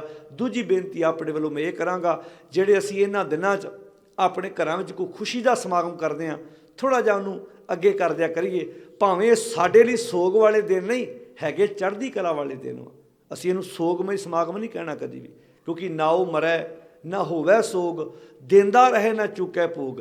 ਕਿਉਂਕਿ ਕਈ ਵਾਰੀ ਸਾਡੇ ਸੋਗ ਸਮਾਗਮ ਇਹਨੂੰ ਕਹਿੰਦੇ ਨੇ, ਇਹ ਚੜ੍ਹਦੀ ਕਲਾ ਦੇ ਪ੍ਰਤੀਕ ਨੇ। ਜੇ ਪਾਤਸ਼ਾਹ ਜੀ ਆਪਣੇ ਸਾਹਿਬਜ਼ਾਦੇ ਕੁਰਬਾਨ ਕਰਕੇ ਵੀ ਚੜ੍ਹਦੀ ਕਲਾ ਨਾਲ ਜਕਾਰੇ ਛੱਡ ਰਹੇ ਨੇ, ਤੇ ਪਾਤਸ਼ਾਹ ਸਾਨੂੰ ਕਦੀ ਨਹੀਂ ਕਹਿਣਗੇ ਤੁਸੀਂ ਇਹਨੂੰ ਸੋਗਮਈ ਸਮਾਗਮ ਕਹੋ ਜਾਂ ਢਹਿੰਦੀ ਕਲਾ 'ਚ ਲੈ ਕੇ ਜਾਓ। ਨਹੀਂ, ਅਸੀਂ ਚੜ੍ਹਦੀ ਕਲਾ 'ਚ ਹਾਂ ਉਹਨਾਂ ਸਾਹਿਬਜ਼ਾਦਿਆਂ ਨੂੰ ਅਸੀਂ ਯਾਦ ਕਰਨਾ, ਉਹਨਾਂ ਦੇ ਦਿਨ ਮਨਾਉਣੇ ਆ, ਪਰ ਆਪਣੇ ਅੰਦਰ ਇੱਕ ਜਜ਼ਬਾ ਪਾਲਣਾ ਕਿ ਸਾਡੇ ਬੱਚੇ ਬੱਚੀਆਂ ਜਿੱਥੇ ਵੀ ਜਾਣ, ਕਾਰੋਬਾਰ ਕਰਨ, ਤਰੱਕੀਆਂ ਕਰਨ, ਪਰ ਉੱਥੇ ਉਹਨਾਂ ਦੇ ਅੰਦਰ ਸਾਹਿਬਜ਼ਾਦਿਆਂ ਦਾ ਅਹਿਸਾਸ ਹੋਵੇ, ਕਿਵੇਂ ਉਹਨਾਂ ਨੇ ਛੋਟੀਆਂ ਛੋਟੀਆਂ ਉਮਰਾਂ ਦੇ ਵਿੱਚ ਸਾਡੇ ਲਈ ਕਿਹੜੇ ਕਿਹੜੇ ਵੱਡੇ ਪੂਰਨੇ ਪਾਏ ਨੇ। ਇਹ ਕਦੀ ਨਹੀਂ ਭੁਲਾਉਣਾ ਆਪਣੇ ਬੱਚੇ ਬੱਚੀਆਂ ਦੇ ਆਨੰਦ ਕਾਰਜਾਂ 'ਤੇ। ਮੈਂ ਤਾਂ ਇਹ ਵੀ ਕਹਿੰਦਾ ਹੁੰਦਾ, ਕੋਈ ਹਰਜ ਨਹੀਂ ਜਦੋਂ ਸਾਡੇ ਪੁੱਤ ਧੀ ਦਾ ਜਦੋਂ ਆਨੰਦ ਕਾਰਜ ਹੋਵੇ, ਜੇ 5, 7, 10 ਮਿੰਟ ਸਾਹਿਬਜ਼ਾਦਿਆਂ ਦੀ ਉੱਥੇ ਇਹ ਸਾਰੀ ਜਿਹੜੀ ਹਿਸਟਰੀ ਹੈ, ਇਤਿਹਾਸ ਸੰਖੇਪ ਸ਼ਬਦਾਂ ਸੁਣਾਇਆ ਜਾਵੇ, ਸਾਡੇ ਅੰਦਰ ਜਜ਼ਬਾ ਪੈਦਾ ਹੋਵੇ ਕਿ ਜੇ ਅੱਜ ਸਾਡੇ ਬੱਚੇ ਬੱਚੀਆਂ ਦੇ ਆਨੰਦ ਕਾਰਜ ਹੋ ਰਹੇ ਨੇ, ਇਹ ਮੌਕਾ ਪਾਤਸ਼ਾਹ ਜੀ ਤੁਸੀਂ ਸਾਨੂੰ ਬਖਸ਼ਿਸ਼ ਕੀਤਾ ਹੈ, ਤੁਸੀਂ ਸਾਡੇ ਤੋਂ ਆਪਣਾ ਸਭ ਕੁਝ ਕੁਰਬਾਨ ਕਰ ਦਿੱਤਾ। ਮੈਂ ਪਹਿਲਾਂ ਬੇਨਤੀ ਜਿਹੜੀ ਕੀਤੀ ਹੈ, ਕਿਸੇ ਘਰ 1-2 ਮੌਤਾਂ ਹੋ ਜਾਣ ਤੇ ਪਰਿਵਾਰ ਦੇ ਪੈਰ ਨਹੀਂ ਲੱਗਦੇ। ਜਿੱਥੇ ਇੱਕੇ ਹਫ਼ਤੇ ਦੇ ਵਿੱਚ ਹੀ 5 ਪਰਿਵਾਰ ਦੇ ਜੀ ਗਏ ਹੋਣ, ਤੇ ਫਿਰ ਵੀ ਪਾਤਸ਼ਾਹ ਚੜ੍ਹਦੀ ਕਲਾ 'ਚ ਹੋਣ। ਹੈ ਦੁਨੀਆ ਤੇ ਇਦਾਂ ਦੀ ਕੋਈ ਮਿਸਾਲ ਨਹੀਂ ਲੱਭੇਗੀ ਸਾਨੂੰ, ਇਦਾਂ ਦੀ ਮਿਸਾਲ। ਵੱਡੇ ਵੱਡੇ ਰਹਿਬਰ ਵੀ ਆਪਣੇ ਪਰਿਵਾਰਾਂ ਦੇ ਜੀ ਦੂਰ ਹੁੰਦਿਆਂ ਵੇਖ ਕੇ ਥਿੜਕ ਗਏ, ਕੰਬ ਗਏ, ਆਪਣੀ ਜੀਵਨ ਲੀਲਾ ਖਤਮ ਕਰਨ ਵਾਲੇ ਬੰਨੇ ਤੁਰ ਪਏ। ਪਰ ਪਾਤਸ਼ਾਹ ਨਾ ਘਬਰਾਏ, ਪਿਆਰ ਸੀ ਉਹਨਾਂ ਦਾ, ਜਜ਼ਬਾ ਸੀ ਉਹਨਾਂ ਦੇ ਅੰਦਰ, ਪਰ ਸਭ ਕੁਝ ਕੁਰਬਾਨ ਕਰ ਦਿੱਤਾ। ਕਿਸੇ ਨੇ ਮੋਹ ਨੂੰ ਸੜਨ ਦੀਆਂ ਵਿਚਾਰਾਂ ਵੇਖੀਆਂ ਹੋਣ ਤੇ ਪਿਆਰ ਵੇਖਣਾ ਹੋਵੇ ਤੇ ਆਪਣੀ ਸੁਰਤ ਨੂੰ ਚਮਕੌਰ ਸਾਹਿਬ ਦੀ ਗੜੀ 'ਚ ਲੈ ਜਾਓ। ਜੇ ਭਾਈ ਦਇਆ ਸਿੰਘ ਚਮਕੌਰ ਸਾਹਿਬ ਦੀ ਗੜੀ 'ਚੋਂ ਨਾਲ ਜਾ ਸਕਦੇ ਆ, ਭਾਈ ਧਰਮ ਸਿੰਘ ਤੇ ਭਾਈ ਮਾਨ ਸਿੰਘ ਨਾਲ ਜਾ ਸਕਦੇ ਆ, ਤੇ ਬਾਬਾ ਜੁਝਾਰ ਸਿੰਘ ਤੇ ਬਾਬਾ ਅਜੀਤ ਸਿੰਘ ਇਹਨਾਂ 'ਚੋਂ ਵੀ ਇੱਕ ਨਾਲ ਜਾ ਸਕਦਾ ਸੀ।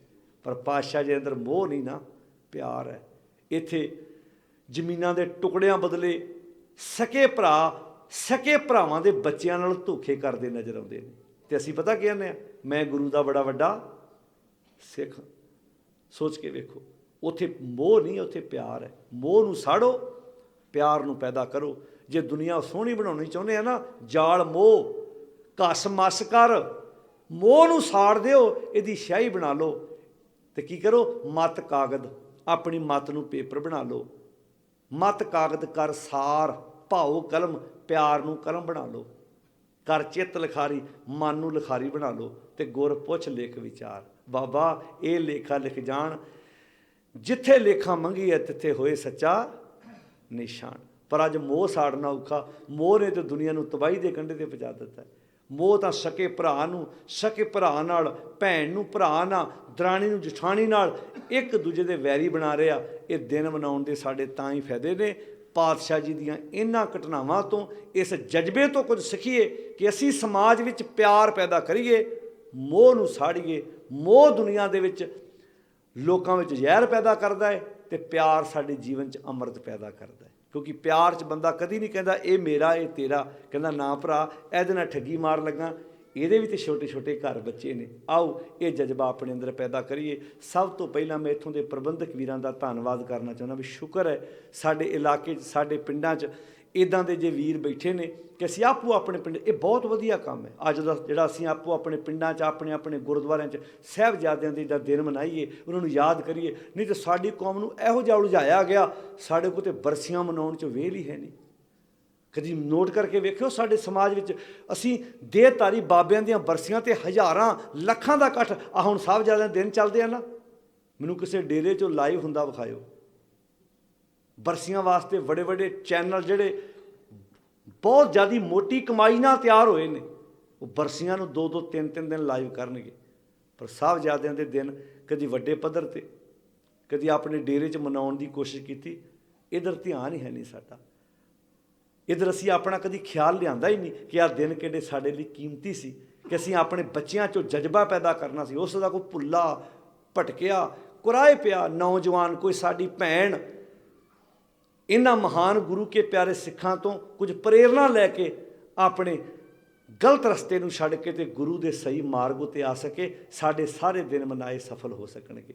ਸਾਡੇ ਪ੍ਰਸ਼ਾਦੇ ਪਕਾਏ, ਸਾਡੇ ਲੰਗਰ ਵਰਤਾਏ, ਸਾਡੀਆਂ ਦਰੀਆਂ ਝਾੜੀਆਂ, ਸਾਡੇ ਇੱਥੇ ਆਣ ਕੇ ਜੋ ਵੀ ਕੀਤਾ ਕਰਮ ਸਾਡਾ ਸਫਲ ਹੋ ਜਾਏਗਾ ਜੇ ਇੱਕ ਵੀ ਪ੍ਰਾਣੀ ਇਹਨਾਂ ਸਮਾਗਮਾਂ 'ਚੋਂ ਪ੍ਰਣ ਕਰੇ ਕਿ ਅੱਜ ਤੋਂ ਬਾਅਦ ਬੁਰੇ ਕੰਮ ਛੱਡੇ, ਮੈਂ ਖੰਡੇ ਦੀ ਪਹੁ ਲੈ ਕੇ ਗੁਰੂ ਦਾ ਪੁੱਤਰ ਬਣ ਕੇ, ਗੁਰੂ ਦੀ ਧੀ ਬਣ ਕੇ ਆਪਣਾ ਜੀਵਨ ਬਤੀਤ ਕਰਾਂਗੇ। ਆਓ ਆਪਣੀਆਂ ਮਨ ਦੀਆਂ ਜਿਹੜੀਆਂ ਮਾੜੀਆਂ ਵਿਚਾਰਾਂ ਨੇ ਇਹਨਾਂ ਨੂੰ ਛੱਡੀਏ, ਮਨ ਦੀ ਮੱਤ ਤਿਆਗੋ ਤੇ ਗੁਰੂ ਦੀ ਮੱਤ ਆਪਣੀ ਜ਼ਿੰਦਗੀ ਵਿੱਚ ਲੈ ਕੇ ਆਈਏ। ਕਬੀਰ ਮੋਹੇ ਮਰਨੇ ਕਾ ਚਾਉ ਹੈ, ਕਹਿੰਦੇ ਮੈਨੂੰ ਮਰਨ ਦਾ ਚਾਅ ਹੈ। ਇਹ ਫਿਜ਼ੀਕਲ ਮੌਤ ਦੀ ਗੱਲ ਨਹੀਂ ਹੋ ਰਹੀ, ਇੱਥੇ ਗੱਲ ਹੋ ਰਹੀ ਆ ਮੇਰਾ ਬੁਰਾਈ ਵੱਲੋਂ ਮਰਨ ਨੂੰ ਜੀ ਕਰਦਾ ਵਾ, ਮੈਂ ਬੁਰਿਆਂ ਕੰਮਾਂ ਵੱਲੋਂ ਮਰਨਾ ਚਾਹੁੰਦਾ। ਕਬੀਰ ਮੋਹੇ ਮਰਨੇ ਕਾ ਚਾਉ ਹੈ ਪਰ ਮਰੋਂ ਤਾਂ ਹਰ ਕੇ ਦਵਾਰ ਪਰ। ਮੈਂ ਚਾਹੁੰਦਾ ਵਾਂ ਇਹ ਮਰਿਆ ਪਤਾ ਕਦੋਂ ਜਾਣਾ, ਜਦੋਂ ਮੈਂ ਹਰੀ ਦੇ ਦਵਾਰ ਨਾਲ ਜੁੜਾਂਗਾ, ਗੁਰੂ ਦੇ ਸ਼ਬਦ ਨਾਲ ਜੁੜਾਂਗਾ। ਗੁਰੂ ਦਾ ਸ਼ਬਦ ਹੀ ਮੈਨੂੰ ਬੁਰਿਆਂ ਕੰਮ, ਕਿਉਂਕਿ ਸ਼ਬਦ ਮਰੋ ਫਿਰ ਜੀਵੋ ਸਾਧੀ। ਸ਼ਬਦ ਮੈਨੂੰ ਬੁਰਾਈ ਵੱਲੋਂ ਮਾਰ ਦਿੰਦਾ ਵਾ ਤੇ ਚੰਗਿਆਈ ਵਾਲੇ ਬੰਨੇ ਮੇਰਾ ਜਨਮ ਹੁੰਦਾ ਹੈ। ਇਸ ਕਰਕੇ ਕਬੀਰ ਮੋਹੇ ਮਰਨੇ ਕਾ, ਸਾਰੇ ਬੋਲੋ ਕਬੀਰ ਮੋਹੇ ਮਰਨੇ ਕਾ ਚਾਉ ਹੈ। ਹੇ ਕਬੀਰ ਮੈਨੂੰ ਮਰਨ ਦਾ ਚਾਅ ਹੈ। ਕਿਹੜਾ ਮਰਨ ਦਾ ਚਾਅ ਵਾ? ਬੁਰਿਆਂ ਕੰਮਾਂ ਵੱਲੋਂ ਮੇਰਾ ਮਰਨ ਦਾ ਚਾਅ ਵਾ। ਮਰੋਂ ਤਾਂ ਹਰ ਕੈ ਦੁਆਰ, ਤਾਂ ਹੀ ਮਰ ਸਕਦਾ ਵਾਂ ਜੇ ਮੈਂ ਹਰੀ ਦੇ ਦੁਆਰ ਨਾਲ, ਗੁਰੂ ਦੇ ਸ਼ਬਦ ਨਾਲ ਜੁੜਾਂ। ਮਤ ਹਰ ਪੁੱਛੇ ਕੌਣ ਹੈ, ਮਤਾਂ ਕਿਤੇ ਰੱਬ ਮੈਨੂੰ ਪੁੱਛ ਹੀ ਲਵੇ, ਪਰਾ ਹਮਾਰੇ ਬਾਰ ਦਾ ਦਰਵਾਜ਼ਾ ਵਾ, ਆ ਮੇਰੇ ਦਰਵਾਜ਼ੇ ਤੇ ਕੌਣ ਪਿਆ ਵਾ। ਕਹਿੰਦੇ ਮੇਰੇ ਮਨ ਦੀ ਚਾਹ ਤਮੰਨਾ ਵਾ। ਮਰ ਸਾਰੀ ਦੁਨੀਆ ਰਹੀ ਆ, ਕੋਈ ਕਿਸੇ ਦਾ ਘਰ ਵੇਖ ਕੇ ਮਰਦਾ, ਕੋਈ ਕਿਸੇ ਦਾ ਤਨ ਵੇਖ ਕੇ ਮਰਦਾ, ਕੋਈ ਕਿਸੇ ਦੀ ਜਾਇਦਾਦ ਵੇਖ ਕੇ ਮਰਦਾ। ਅੱਜ ਰੋਜ਼ ਮਰਦੇ ਹੀ ਤੇ ਆ, ਰੋਜ਼ ਹੀ ਦੁਨੀਆ ਮਰ ਰਹੀ ਹੈ। ਇੱਕ ਦਿਨ ਵਿੱਚ ਸਵੇਰ ਤੋਂ ਲੈ ਕੇ ਸ਼ਾਮਾਂ ਤੱਕ ਬੰਦਾ ਕਿੰਨੀ ਵਾਰ ਮਰਦਾ ਹੈ। ਕਿਸੇ ਨੂੰ ਅੱਗੇ ਵਧਦਿਆਂ ਵੇਖ ਕੇ ਮਰਦਾ ਹੈ, ਕਿਸੇ ਦੇ ਕੱਪੜੇ ਵੇਖ ਕੇ ਮਰਦਾ ਹੈ, ਕਿਸੇ ਦੀ ਜਾਇਦਾਦ ਵੇਖ ਕੇ ਮਰਦਾ ਹੈ। ਕਹਿੰਦੇ ਜੇ ਮਰਨਾ ਹੀ ਆ ਨਾ ਫਿਰ ਕਮ ਸੇ ਕਮ ਮਰਨਾ ਤੇ ਸਿੱਖ ਲਾ। ਜੇ ਮਰਨਾ ਹੀ ਆ ਤੇ ਗੁਰੂ ਦੇ ਸ਼ਬਦ ਦੇ ਨਾਲ ਬੁਰਿਆਂ ਕੰਮਾਂ ਵੱਲੋਂ ਮਰਨਾ ਸ਼ੁਰੂ ਕਰ ਦੇ, ਤੇਰਾ ਜੀਵਨ ਸਫਲ ਹੋ ਜਾਏਗਾ। ਕਬੀਰ ਜਿਸ ਮਰਨੇ ਤੇ ਜਗ ਡਰੈ, ਜਿਸ ਮਰਨ ਤੋਂ ਜਗਤ ਡਰਦਾ ਵਾ, ਮੇਰੇ ਮਨ ਆਨੰਦ, ਮੇਰੇ ਮਨ 'ਚ ਉਹਦਾ ਆਨੰਦ ਵਾ, ਕਿਉਂਕਿ ਮਰਨੇ ਹੀ ਤੇ ਪਾਈ ਹੈ ਪੂਰਨ ਪਰਮਾਨੰਦ। ਮਰਨ ਨਾਲ ਹੀ ਉਹ ਪਰਮ ਅਵਸਥਾ ਪ੍ਰਾਪਤ ਹੋਣੀ ਹੈ। ਆਓ ਉਹਨਾਂ ਮਹਾਨ ਯੋਧਿਆਂ ਨੂੰ ਸਜਦਾ ਕਰੀਏ। ਭਾਈ ਜੀਵਨ ਸਿੰਘ ਜਿਨ੍ਹਾਂ ਨੇ ਮਹਾਨ ਸ਼ਹਾਦਤ ਦਾ ਜਾਮ ਪੀਤਾ, ਭਾਈ ਸੰਗਤ ਸਿੰਘ, ਭਾਈ ਬਚਿੱਤਰ ਸਿੰਘ, ਮਾਤਾ ਗੁਜਰ ਕੌਰ ਜੀ, ਚਾਰ ਸਾਹਿਬਜ਼ਾਦੇ, ਅਨੇਕਾਂ ਗੁਰੂ ਕੇ ਪਿਆਰੇ ਸਿੰਘ ਜਿਨ੍ਹਾਂ ਨੇ ਸ਼ਹਾਦਤ ਦੇ ਜਾਮ ਪੀਤੇ, ਬੀਬੀ ਸ਼ਰਨ ਕੌਰ ਜੀ, ਭਾਈ ਟੋਡਰਮਲ ਜੀ, ਭਾਈ ਮੋਤੀ ਰਾਮ ਜੀ, ਇਹਨਾਂ ਸਾਰਿਆਂ ਦੇ ਅੱਗੇ ਸਾਡਾ ਸਿਰ ਝੁਕਾਉਣ ਦਾ ਫਰਜ਼ ਹੈ, ਜਿਨ੍ਹਾਂ ਨੇ ਏਡੀਆਂ ਏਡੀਆਂ ਵੱਡੀਆਂ ਕੁਰਬਾਨੀਆਂ ਕੀਤੀਆਂ। ਸਾਰਿਆਂ ਨੂੰ ਯਾਦ ਕਰਦੇ ਹਾਂ। ਅੱਜ ਦਾ ਇਹ ਗੁਰਮਤਿ ਸਮਾਗਮ ਤੁਸੀਂ ਪ੍ਰਬੰਧਕ ਵੀਰਾਂ ਨੇ, ਨਗਰ ਨਿਵਾਸੀਆਂ ਨੇ, ਇੱਥੋਂ ਦੇ ਸਤਿਕਾਰਯੋਗ ਹੈੱਡ ਗ੍ਰੰਥੀ ਸਾਹਿਬਾਨ, ਸਾਰੀਆਂ ਸੰਗਤਾਂ ਰਲ ਮਿਲ ਕੇ ਤੁਸੀਂ ਉਹ ਲਿਖਿਆ ਹੈ। ਆਓ ਗੁਰੂ ਬਖਸ਼ਿਸ਼ ਕਰੇ, ਅਸੀਂ ਪਾਤਸ਼ਾਹ ਦੇ ਪਾਏ ਹੋਏ ਪੂਰਨਿਆਂ 'ਤੇ ਚੱਲ ਕੇ, ਆਪਣੇ ਮਨ ਦੀ ਮੱਤ ਛੱਡ ਕੇ, ਆਪਣੇ ਘਰਾਂ ਦੇ ਜਦੋਂ ਕਾਰਜ ਕਰੀਏ, ਹਰ ਸਮੇਂ ਅਸੀਂ ਪਾਤਸ਼ਾਹ ਦਾ ਸ਼ੁਕਰਾਨਾ ਜ਼ਰੂਰ ਕਰੀਏ। ਦਾਤਾ ਅਸੀਂ ਤੇਰਾ ਕਰਜ਼ਾ ਕਦੀ ਨਹੀਂ ਉਤਾਰ ਸਕਦੇ। ਜਿਵੇਂ ਕਿਸੇ ਦਾ ਕਰਜ਼ਾ ਦੇਣਾ ਹੋਵੇ ਨਾ, ਬੰਦਾ ਰਾਤ ਨੂੰ ਸੌਣ ਲੱਗਿਆ ਆਪਣੇ ਬੱਚਿਆਂ ਨਾਲ ਗੱਲ ਕਰਦਾ, ਥੋੜ੍ਹੀ ਜਿਹੀ ਕਿਸ਼ਤ ਵਧਾ ਦਈਏ, ਖਰਚੇ ਘਟਾ ਲਈਏ ਤਾਂ ਕਿ ਕਰਜ਼ਾ ਛੇਤੀ ਲੈ ਜਾਊ। ਜੇ ਦੁਨਿਆਵੀ ਤੌਰ 'ਤੇ ਅਸੀਂ ਕਰਜ਼ਾ ਦੇਣਾ ਹੋਵੇ ਤਾਂ ਅਸੀਂ ਸੋਚਦੇ ਹਾਂ ਬੜੀ ਛੇਤੀ ਕਰਜ਼ਾ ਲੈ ਜਾਏ। ਇਹਦੇ ਬਾਰੇ ਵੀ ਕਦੀ ਕਦੀ ਸੋਚ ਲਿਆ ਕਰੋ, ਪਾਤਸ਼ਾਹ ਤੇਰਾ ਮੈਂ ਬੜਾ ਵੱਡਾ ਕਰਜ਼ਦਾਰ ਹਾਂ। ਕਈ ਵਾਰੀ ਅਹਿਸਾਸ ਆਉਂਦਾ ਬੰਦੇ ਨੂੰ, ਕਈ ਵਾਰੀ ਬੰਦੇ ਨੂੰ ਬਾਹਰ ਜਾ ਕੇ ਚੇਤਾ ਆਉਂਦਾ, ਵਾਕਿਆ ਮੈਂ ਤੇਰਾ ਕਰਜ਼ਦਾਰ ਹਾਂ। ਅਤੇ ਕਰਜ਼ਾ ਕਿੱਦਾਂ ਲੈਣਾ? ਹੋਰ ਕੁਝ ਨਾ ਕਰੋ, ਕਮ ਸੇ ਕਮ ਆਪਣੇ ਬੱਚਿਆਂ ਦੀ ਸ਼ਕਲ ਬਾਬਾ ਅਜੀਤ ਸਿੰਘ ਵਰਗੀ ਬਣਾ ਲਓ, ਬਾਬਾ ਜੁਝਾਰ ਸਿੰਘ ਵਰਗੀ ਬਣਾ ਲਓ। ਪਹਿਲਾਂ ਸ਼ਕਲ ਬਣਾਈਏ, ਅਕਲ ਤੇ ਫਿਰ ਹੌਲੀ ਹੌਲੀ ਗੁਰੂ ਦੇ ਸ਼ਬਦ ਦੁਆਰਾ ਬਣਾਉਣ ਦੀ ਕੋਸ਼ਿਸ਼ ਕਰਨੀ ਹੈ। ਪਹਿਲਾਂ ਬਾਹਰ ਤੋਂ ਤਾਂ ਸ਼ੁਰੂਆਤ ਕਰਕੇ ਵੇਖੀਏ। ਕਈ ਸਾਰੀ ਜ਼ਿੰਦਗੀ ਇੱਦਾਂ ਲੰਘਦੇ ਜਾਂਦੇ ਆ। ਉਹ ਮਨ ਸੱਚਾ ਹੋਣਾ ਚਾਹੀਦਾ ਬੰਦੇ ਦਾ, ਮਨ ਠੀਕ ਹੋਣਾ ਚਾਹੀਦਾ ਵਾ। ਮਨ ਦਾ ਸਿੱਖੀ ਮਨ 'ਚ ਹੋਣੀ ਚਾਹੀਦੀ ਆ। ਇਹ ਮਨ ਦਾ ਕਿੱਦਾਂ ਪਤਾ ਲੱਗੂਗਾ ਜੀ? ਜਾਂ ਮੇਰੇ ਅੰਦਰ ਮੇਰਾ ਮਨ ਸਾਫ਼ ਹੋਣਾ ਚਾਹੀਦਾ। ਇਹ ਮਨ ਸਾਫ਼ ਦਾ ਪਤਾ ਕਿੱਦਾਂ ਲੱਗੂ ਭਲਾ? ਇਹ ਕਿਹੜਾ ਆਪਾਂ ਚੈੱਕ ਕਰ ਲਾਂਗੇ? ਇਹ ਤਾਂ ਬੰਦੇ ਦੇ ਕੰਮਾਂ ਤੋਂ ਪਤਾ ਲੱਗਣਾ। ਜੋ ਬੀਜੋਗੇ ਉਹੀ ਬਾਹਰ ਉੱਗੇਗਾ। ਆਓ ਮੈਂ ਆਪਣੇ ਵੀਰਾਂ ਨੂੰ ਬੇਨਤੀ ਕਰਦਾ, ਜਿਹੜੇ ਭੁੱਲੇ ਭਟਕੇ ਕੁਰਾਏ ਪਏ, ਗੁਰੂ ਦੇ ਰਸਤੇ ਤੋਂ ਬਹੁਤ ਦੂਰ ਜਾ ਚੁੱਕੇ ਆ, ਆਓ ਵਾਪਸ ਪਰਤੀਏ। ਕਮ ਸੇ ਕਮ ਪ੍ਰਾਣ ਤਿਆਗਣ ਤੋਂ ਪਹਿਲਾਂ ਇੱਕ ਵਾਰ ਗੁਰੂ ਦੇ ਸਨਮੁਖ ਇਹ ਤਾਂ ਕਹਿ ਸਕੀਏ, ਬਾਬਾ ਦਾਤਾ ਜੀ, ਜੇ ਤੁਸੀਂ ਆਖਿਆ ਸੀ ਇਨ ਪੁੱਤਰਨ ਕੇ ਸੀਸ ਪਰਿਵਾਰ ਦੀ ਸੁੱਤ ਚਾਰ ਮੂਏ ਤੋਂ ਕਿਹਾ ਹੁਆ ਜੀਵਤ ਕਈ, ਤੇ ਮੈਂ ਮਾਣਨਾ ਕਹਿ ਸਕਾਂ ਮਹਾਰਾਜ ਜੇ ਤੁਸੀਂ 1000 ਕਿਹਾ ਸੀ ਤੇ ਅੱਜ ਵੇਖ ਲਓ ਮੈਂ ਆਪਣੇ ਵੱਲੋਂ ਕੋਸ਼ਿਸ਼ ਕੀਤੀ ਆ, ਤੁਸੀਂ ਮੇਰੇ ਵਿੱਚੋਂ ਆਪਣਾ ਜੁਝਾਰ ਸਿੰਘ ਤੇ ਆਪਣਾ ਜੋਰਾਵਰ ਸਿੰਘ ਵੇਖ ਸਕੋ।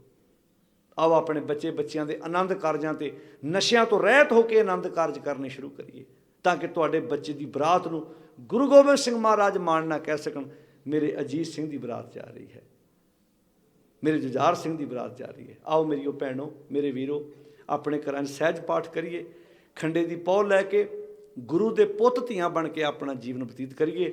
ਨਸ਼ਿਆਂ ਦੇ ਇਸ ਕੋੜ ਨੂੰ ਆਪਣੇ ਜੀਵਨ 'ਚੋਂ ਪਾਸੇ ਲਾ ਕੇ ਸੁੱਟ ਦਈਏ। ਸਾਰਿਆਂ ਦਾ ਧੰਨਵਾਦ। ਇੱਕ ਵਾਰ ਰਲ ਕੇ ਸਾਰੀ ਸੰਗਤ ਬਾਣੀ ਦੀਆਂ ਇਹਨਾਂ ਤੁਕਾਂ ਦਾ ਪਾਠ ਕਰੀਏ, ਫਿਰ ਸਮਾਪਤੀ ਹੈ ਜੀ। ਭੂਲੇ ਮਾਰਗ ਜਿਨੈ ਬਤਾਇਆ, ਭੂਲੇ ਮਾਰਗ ਜਿਨੈ ਬਤਾਇਆ,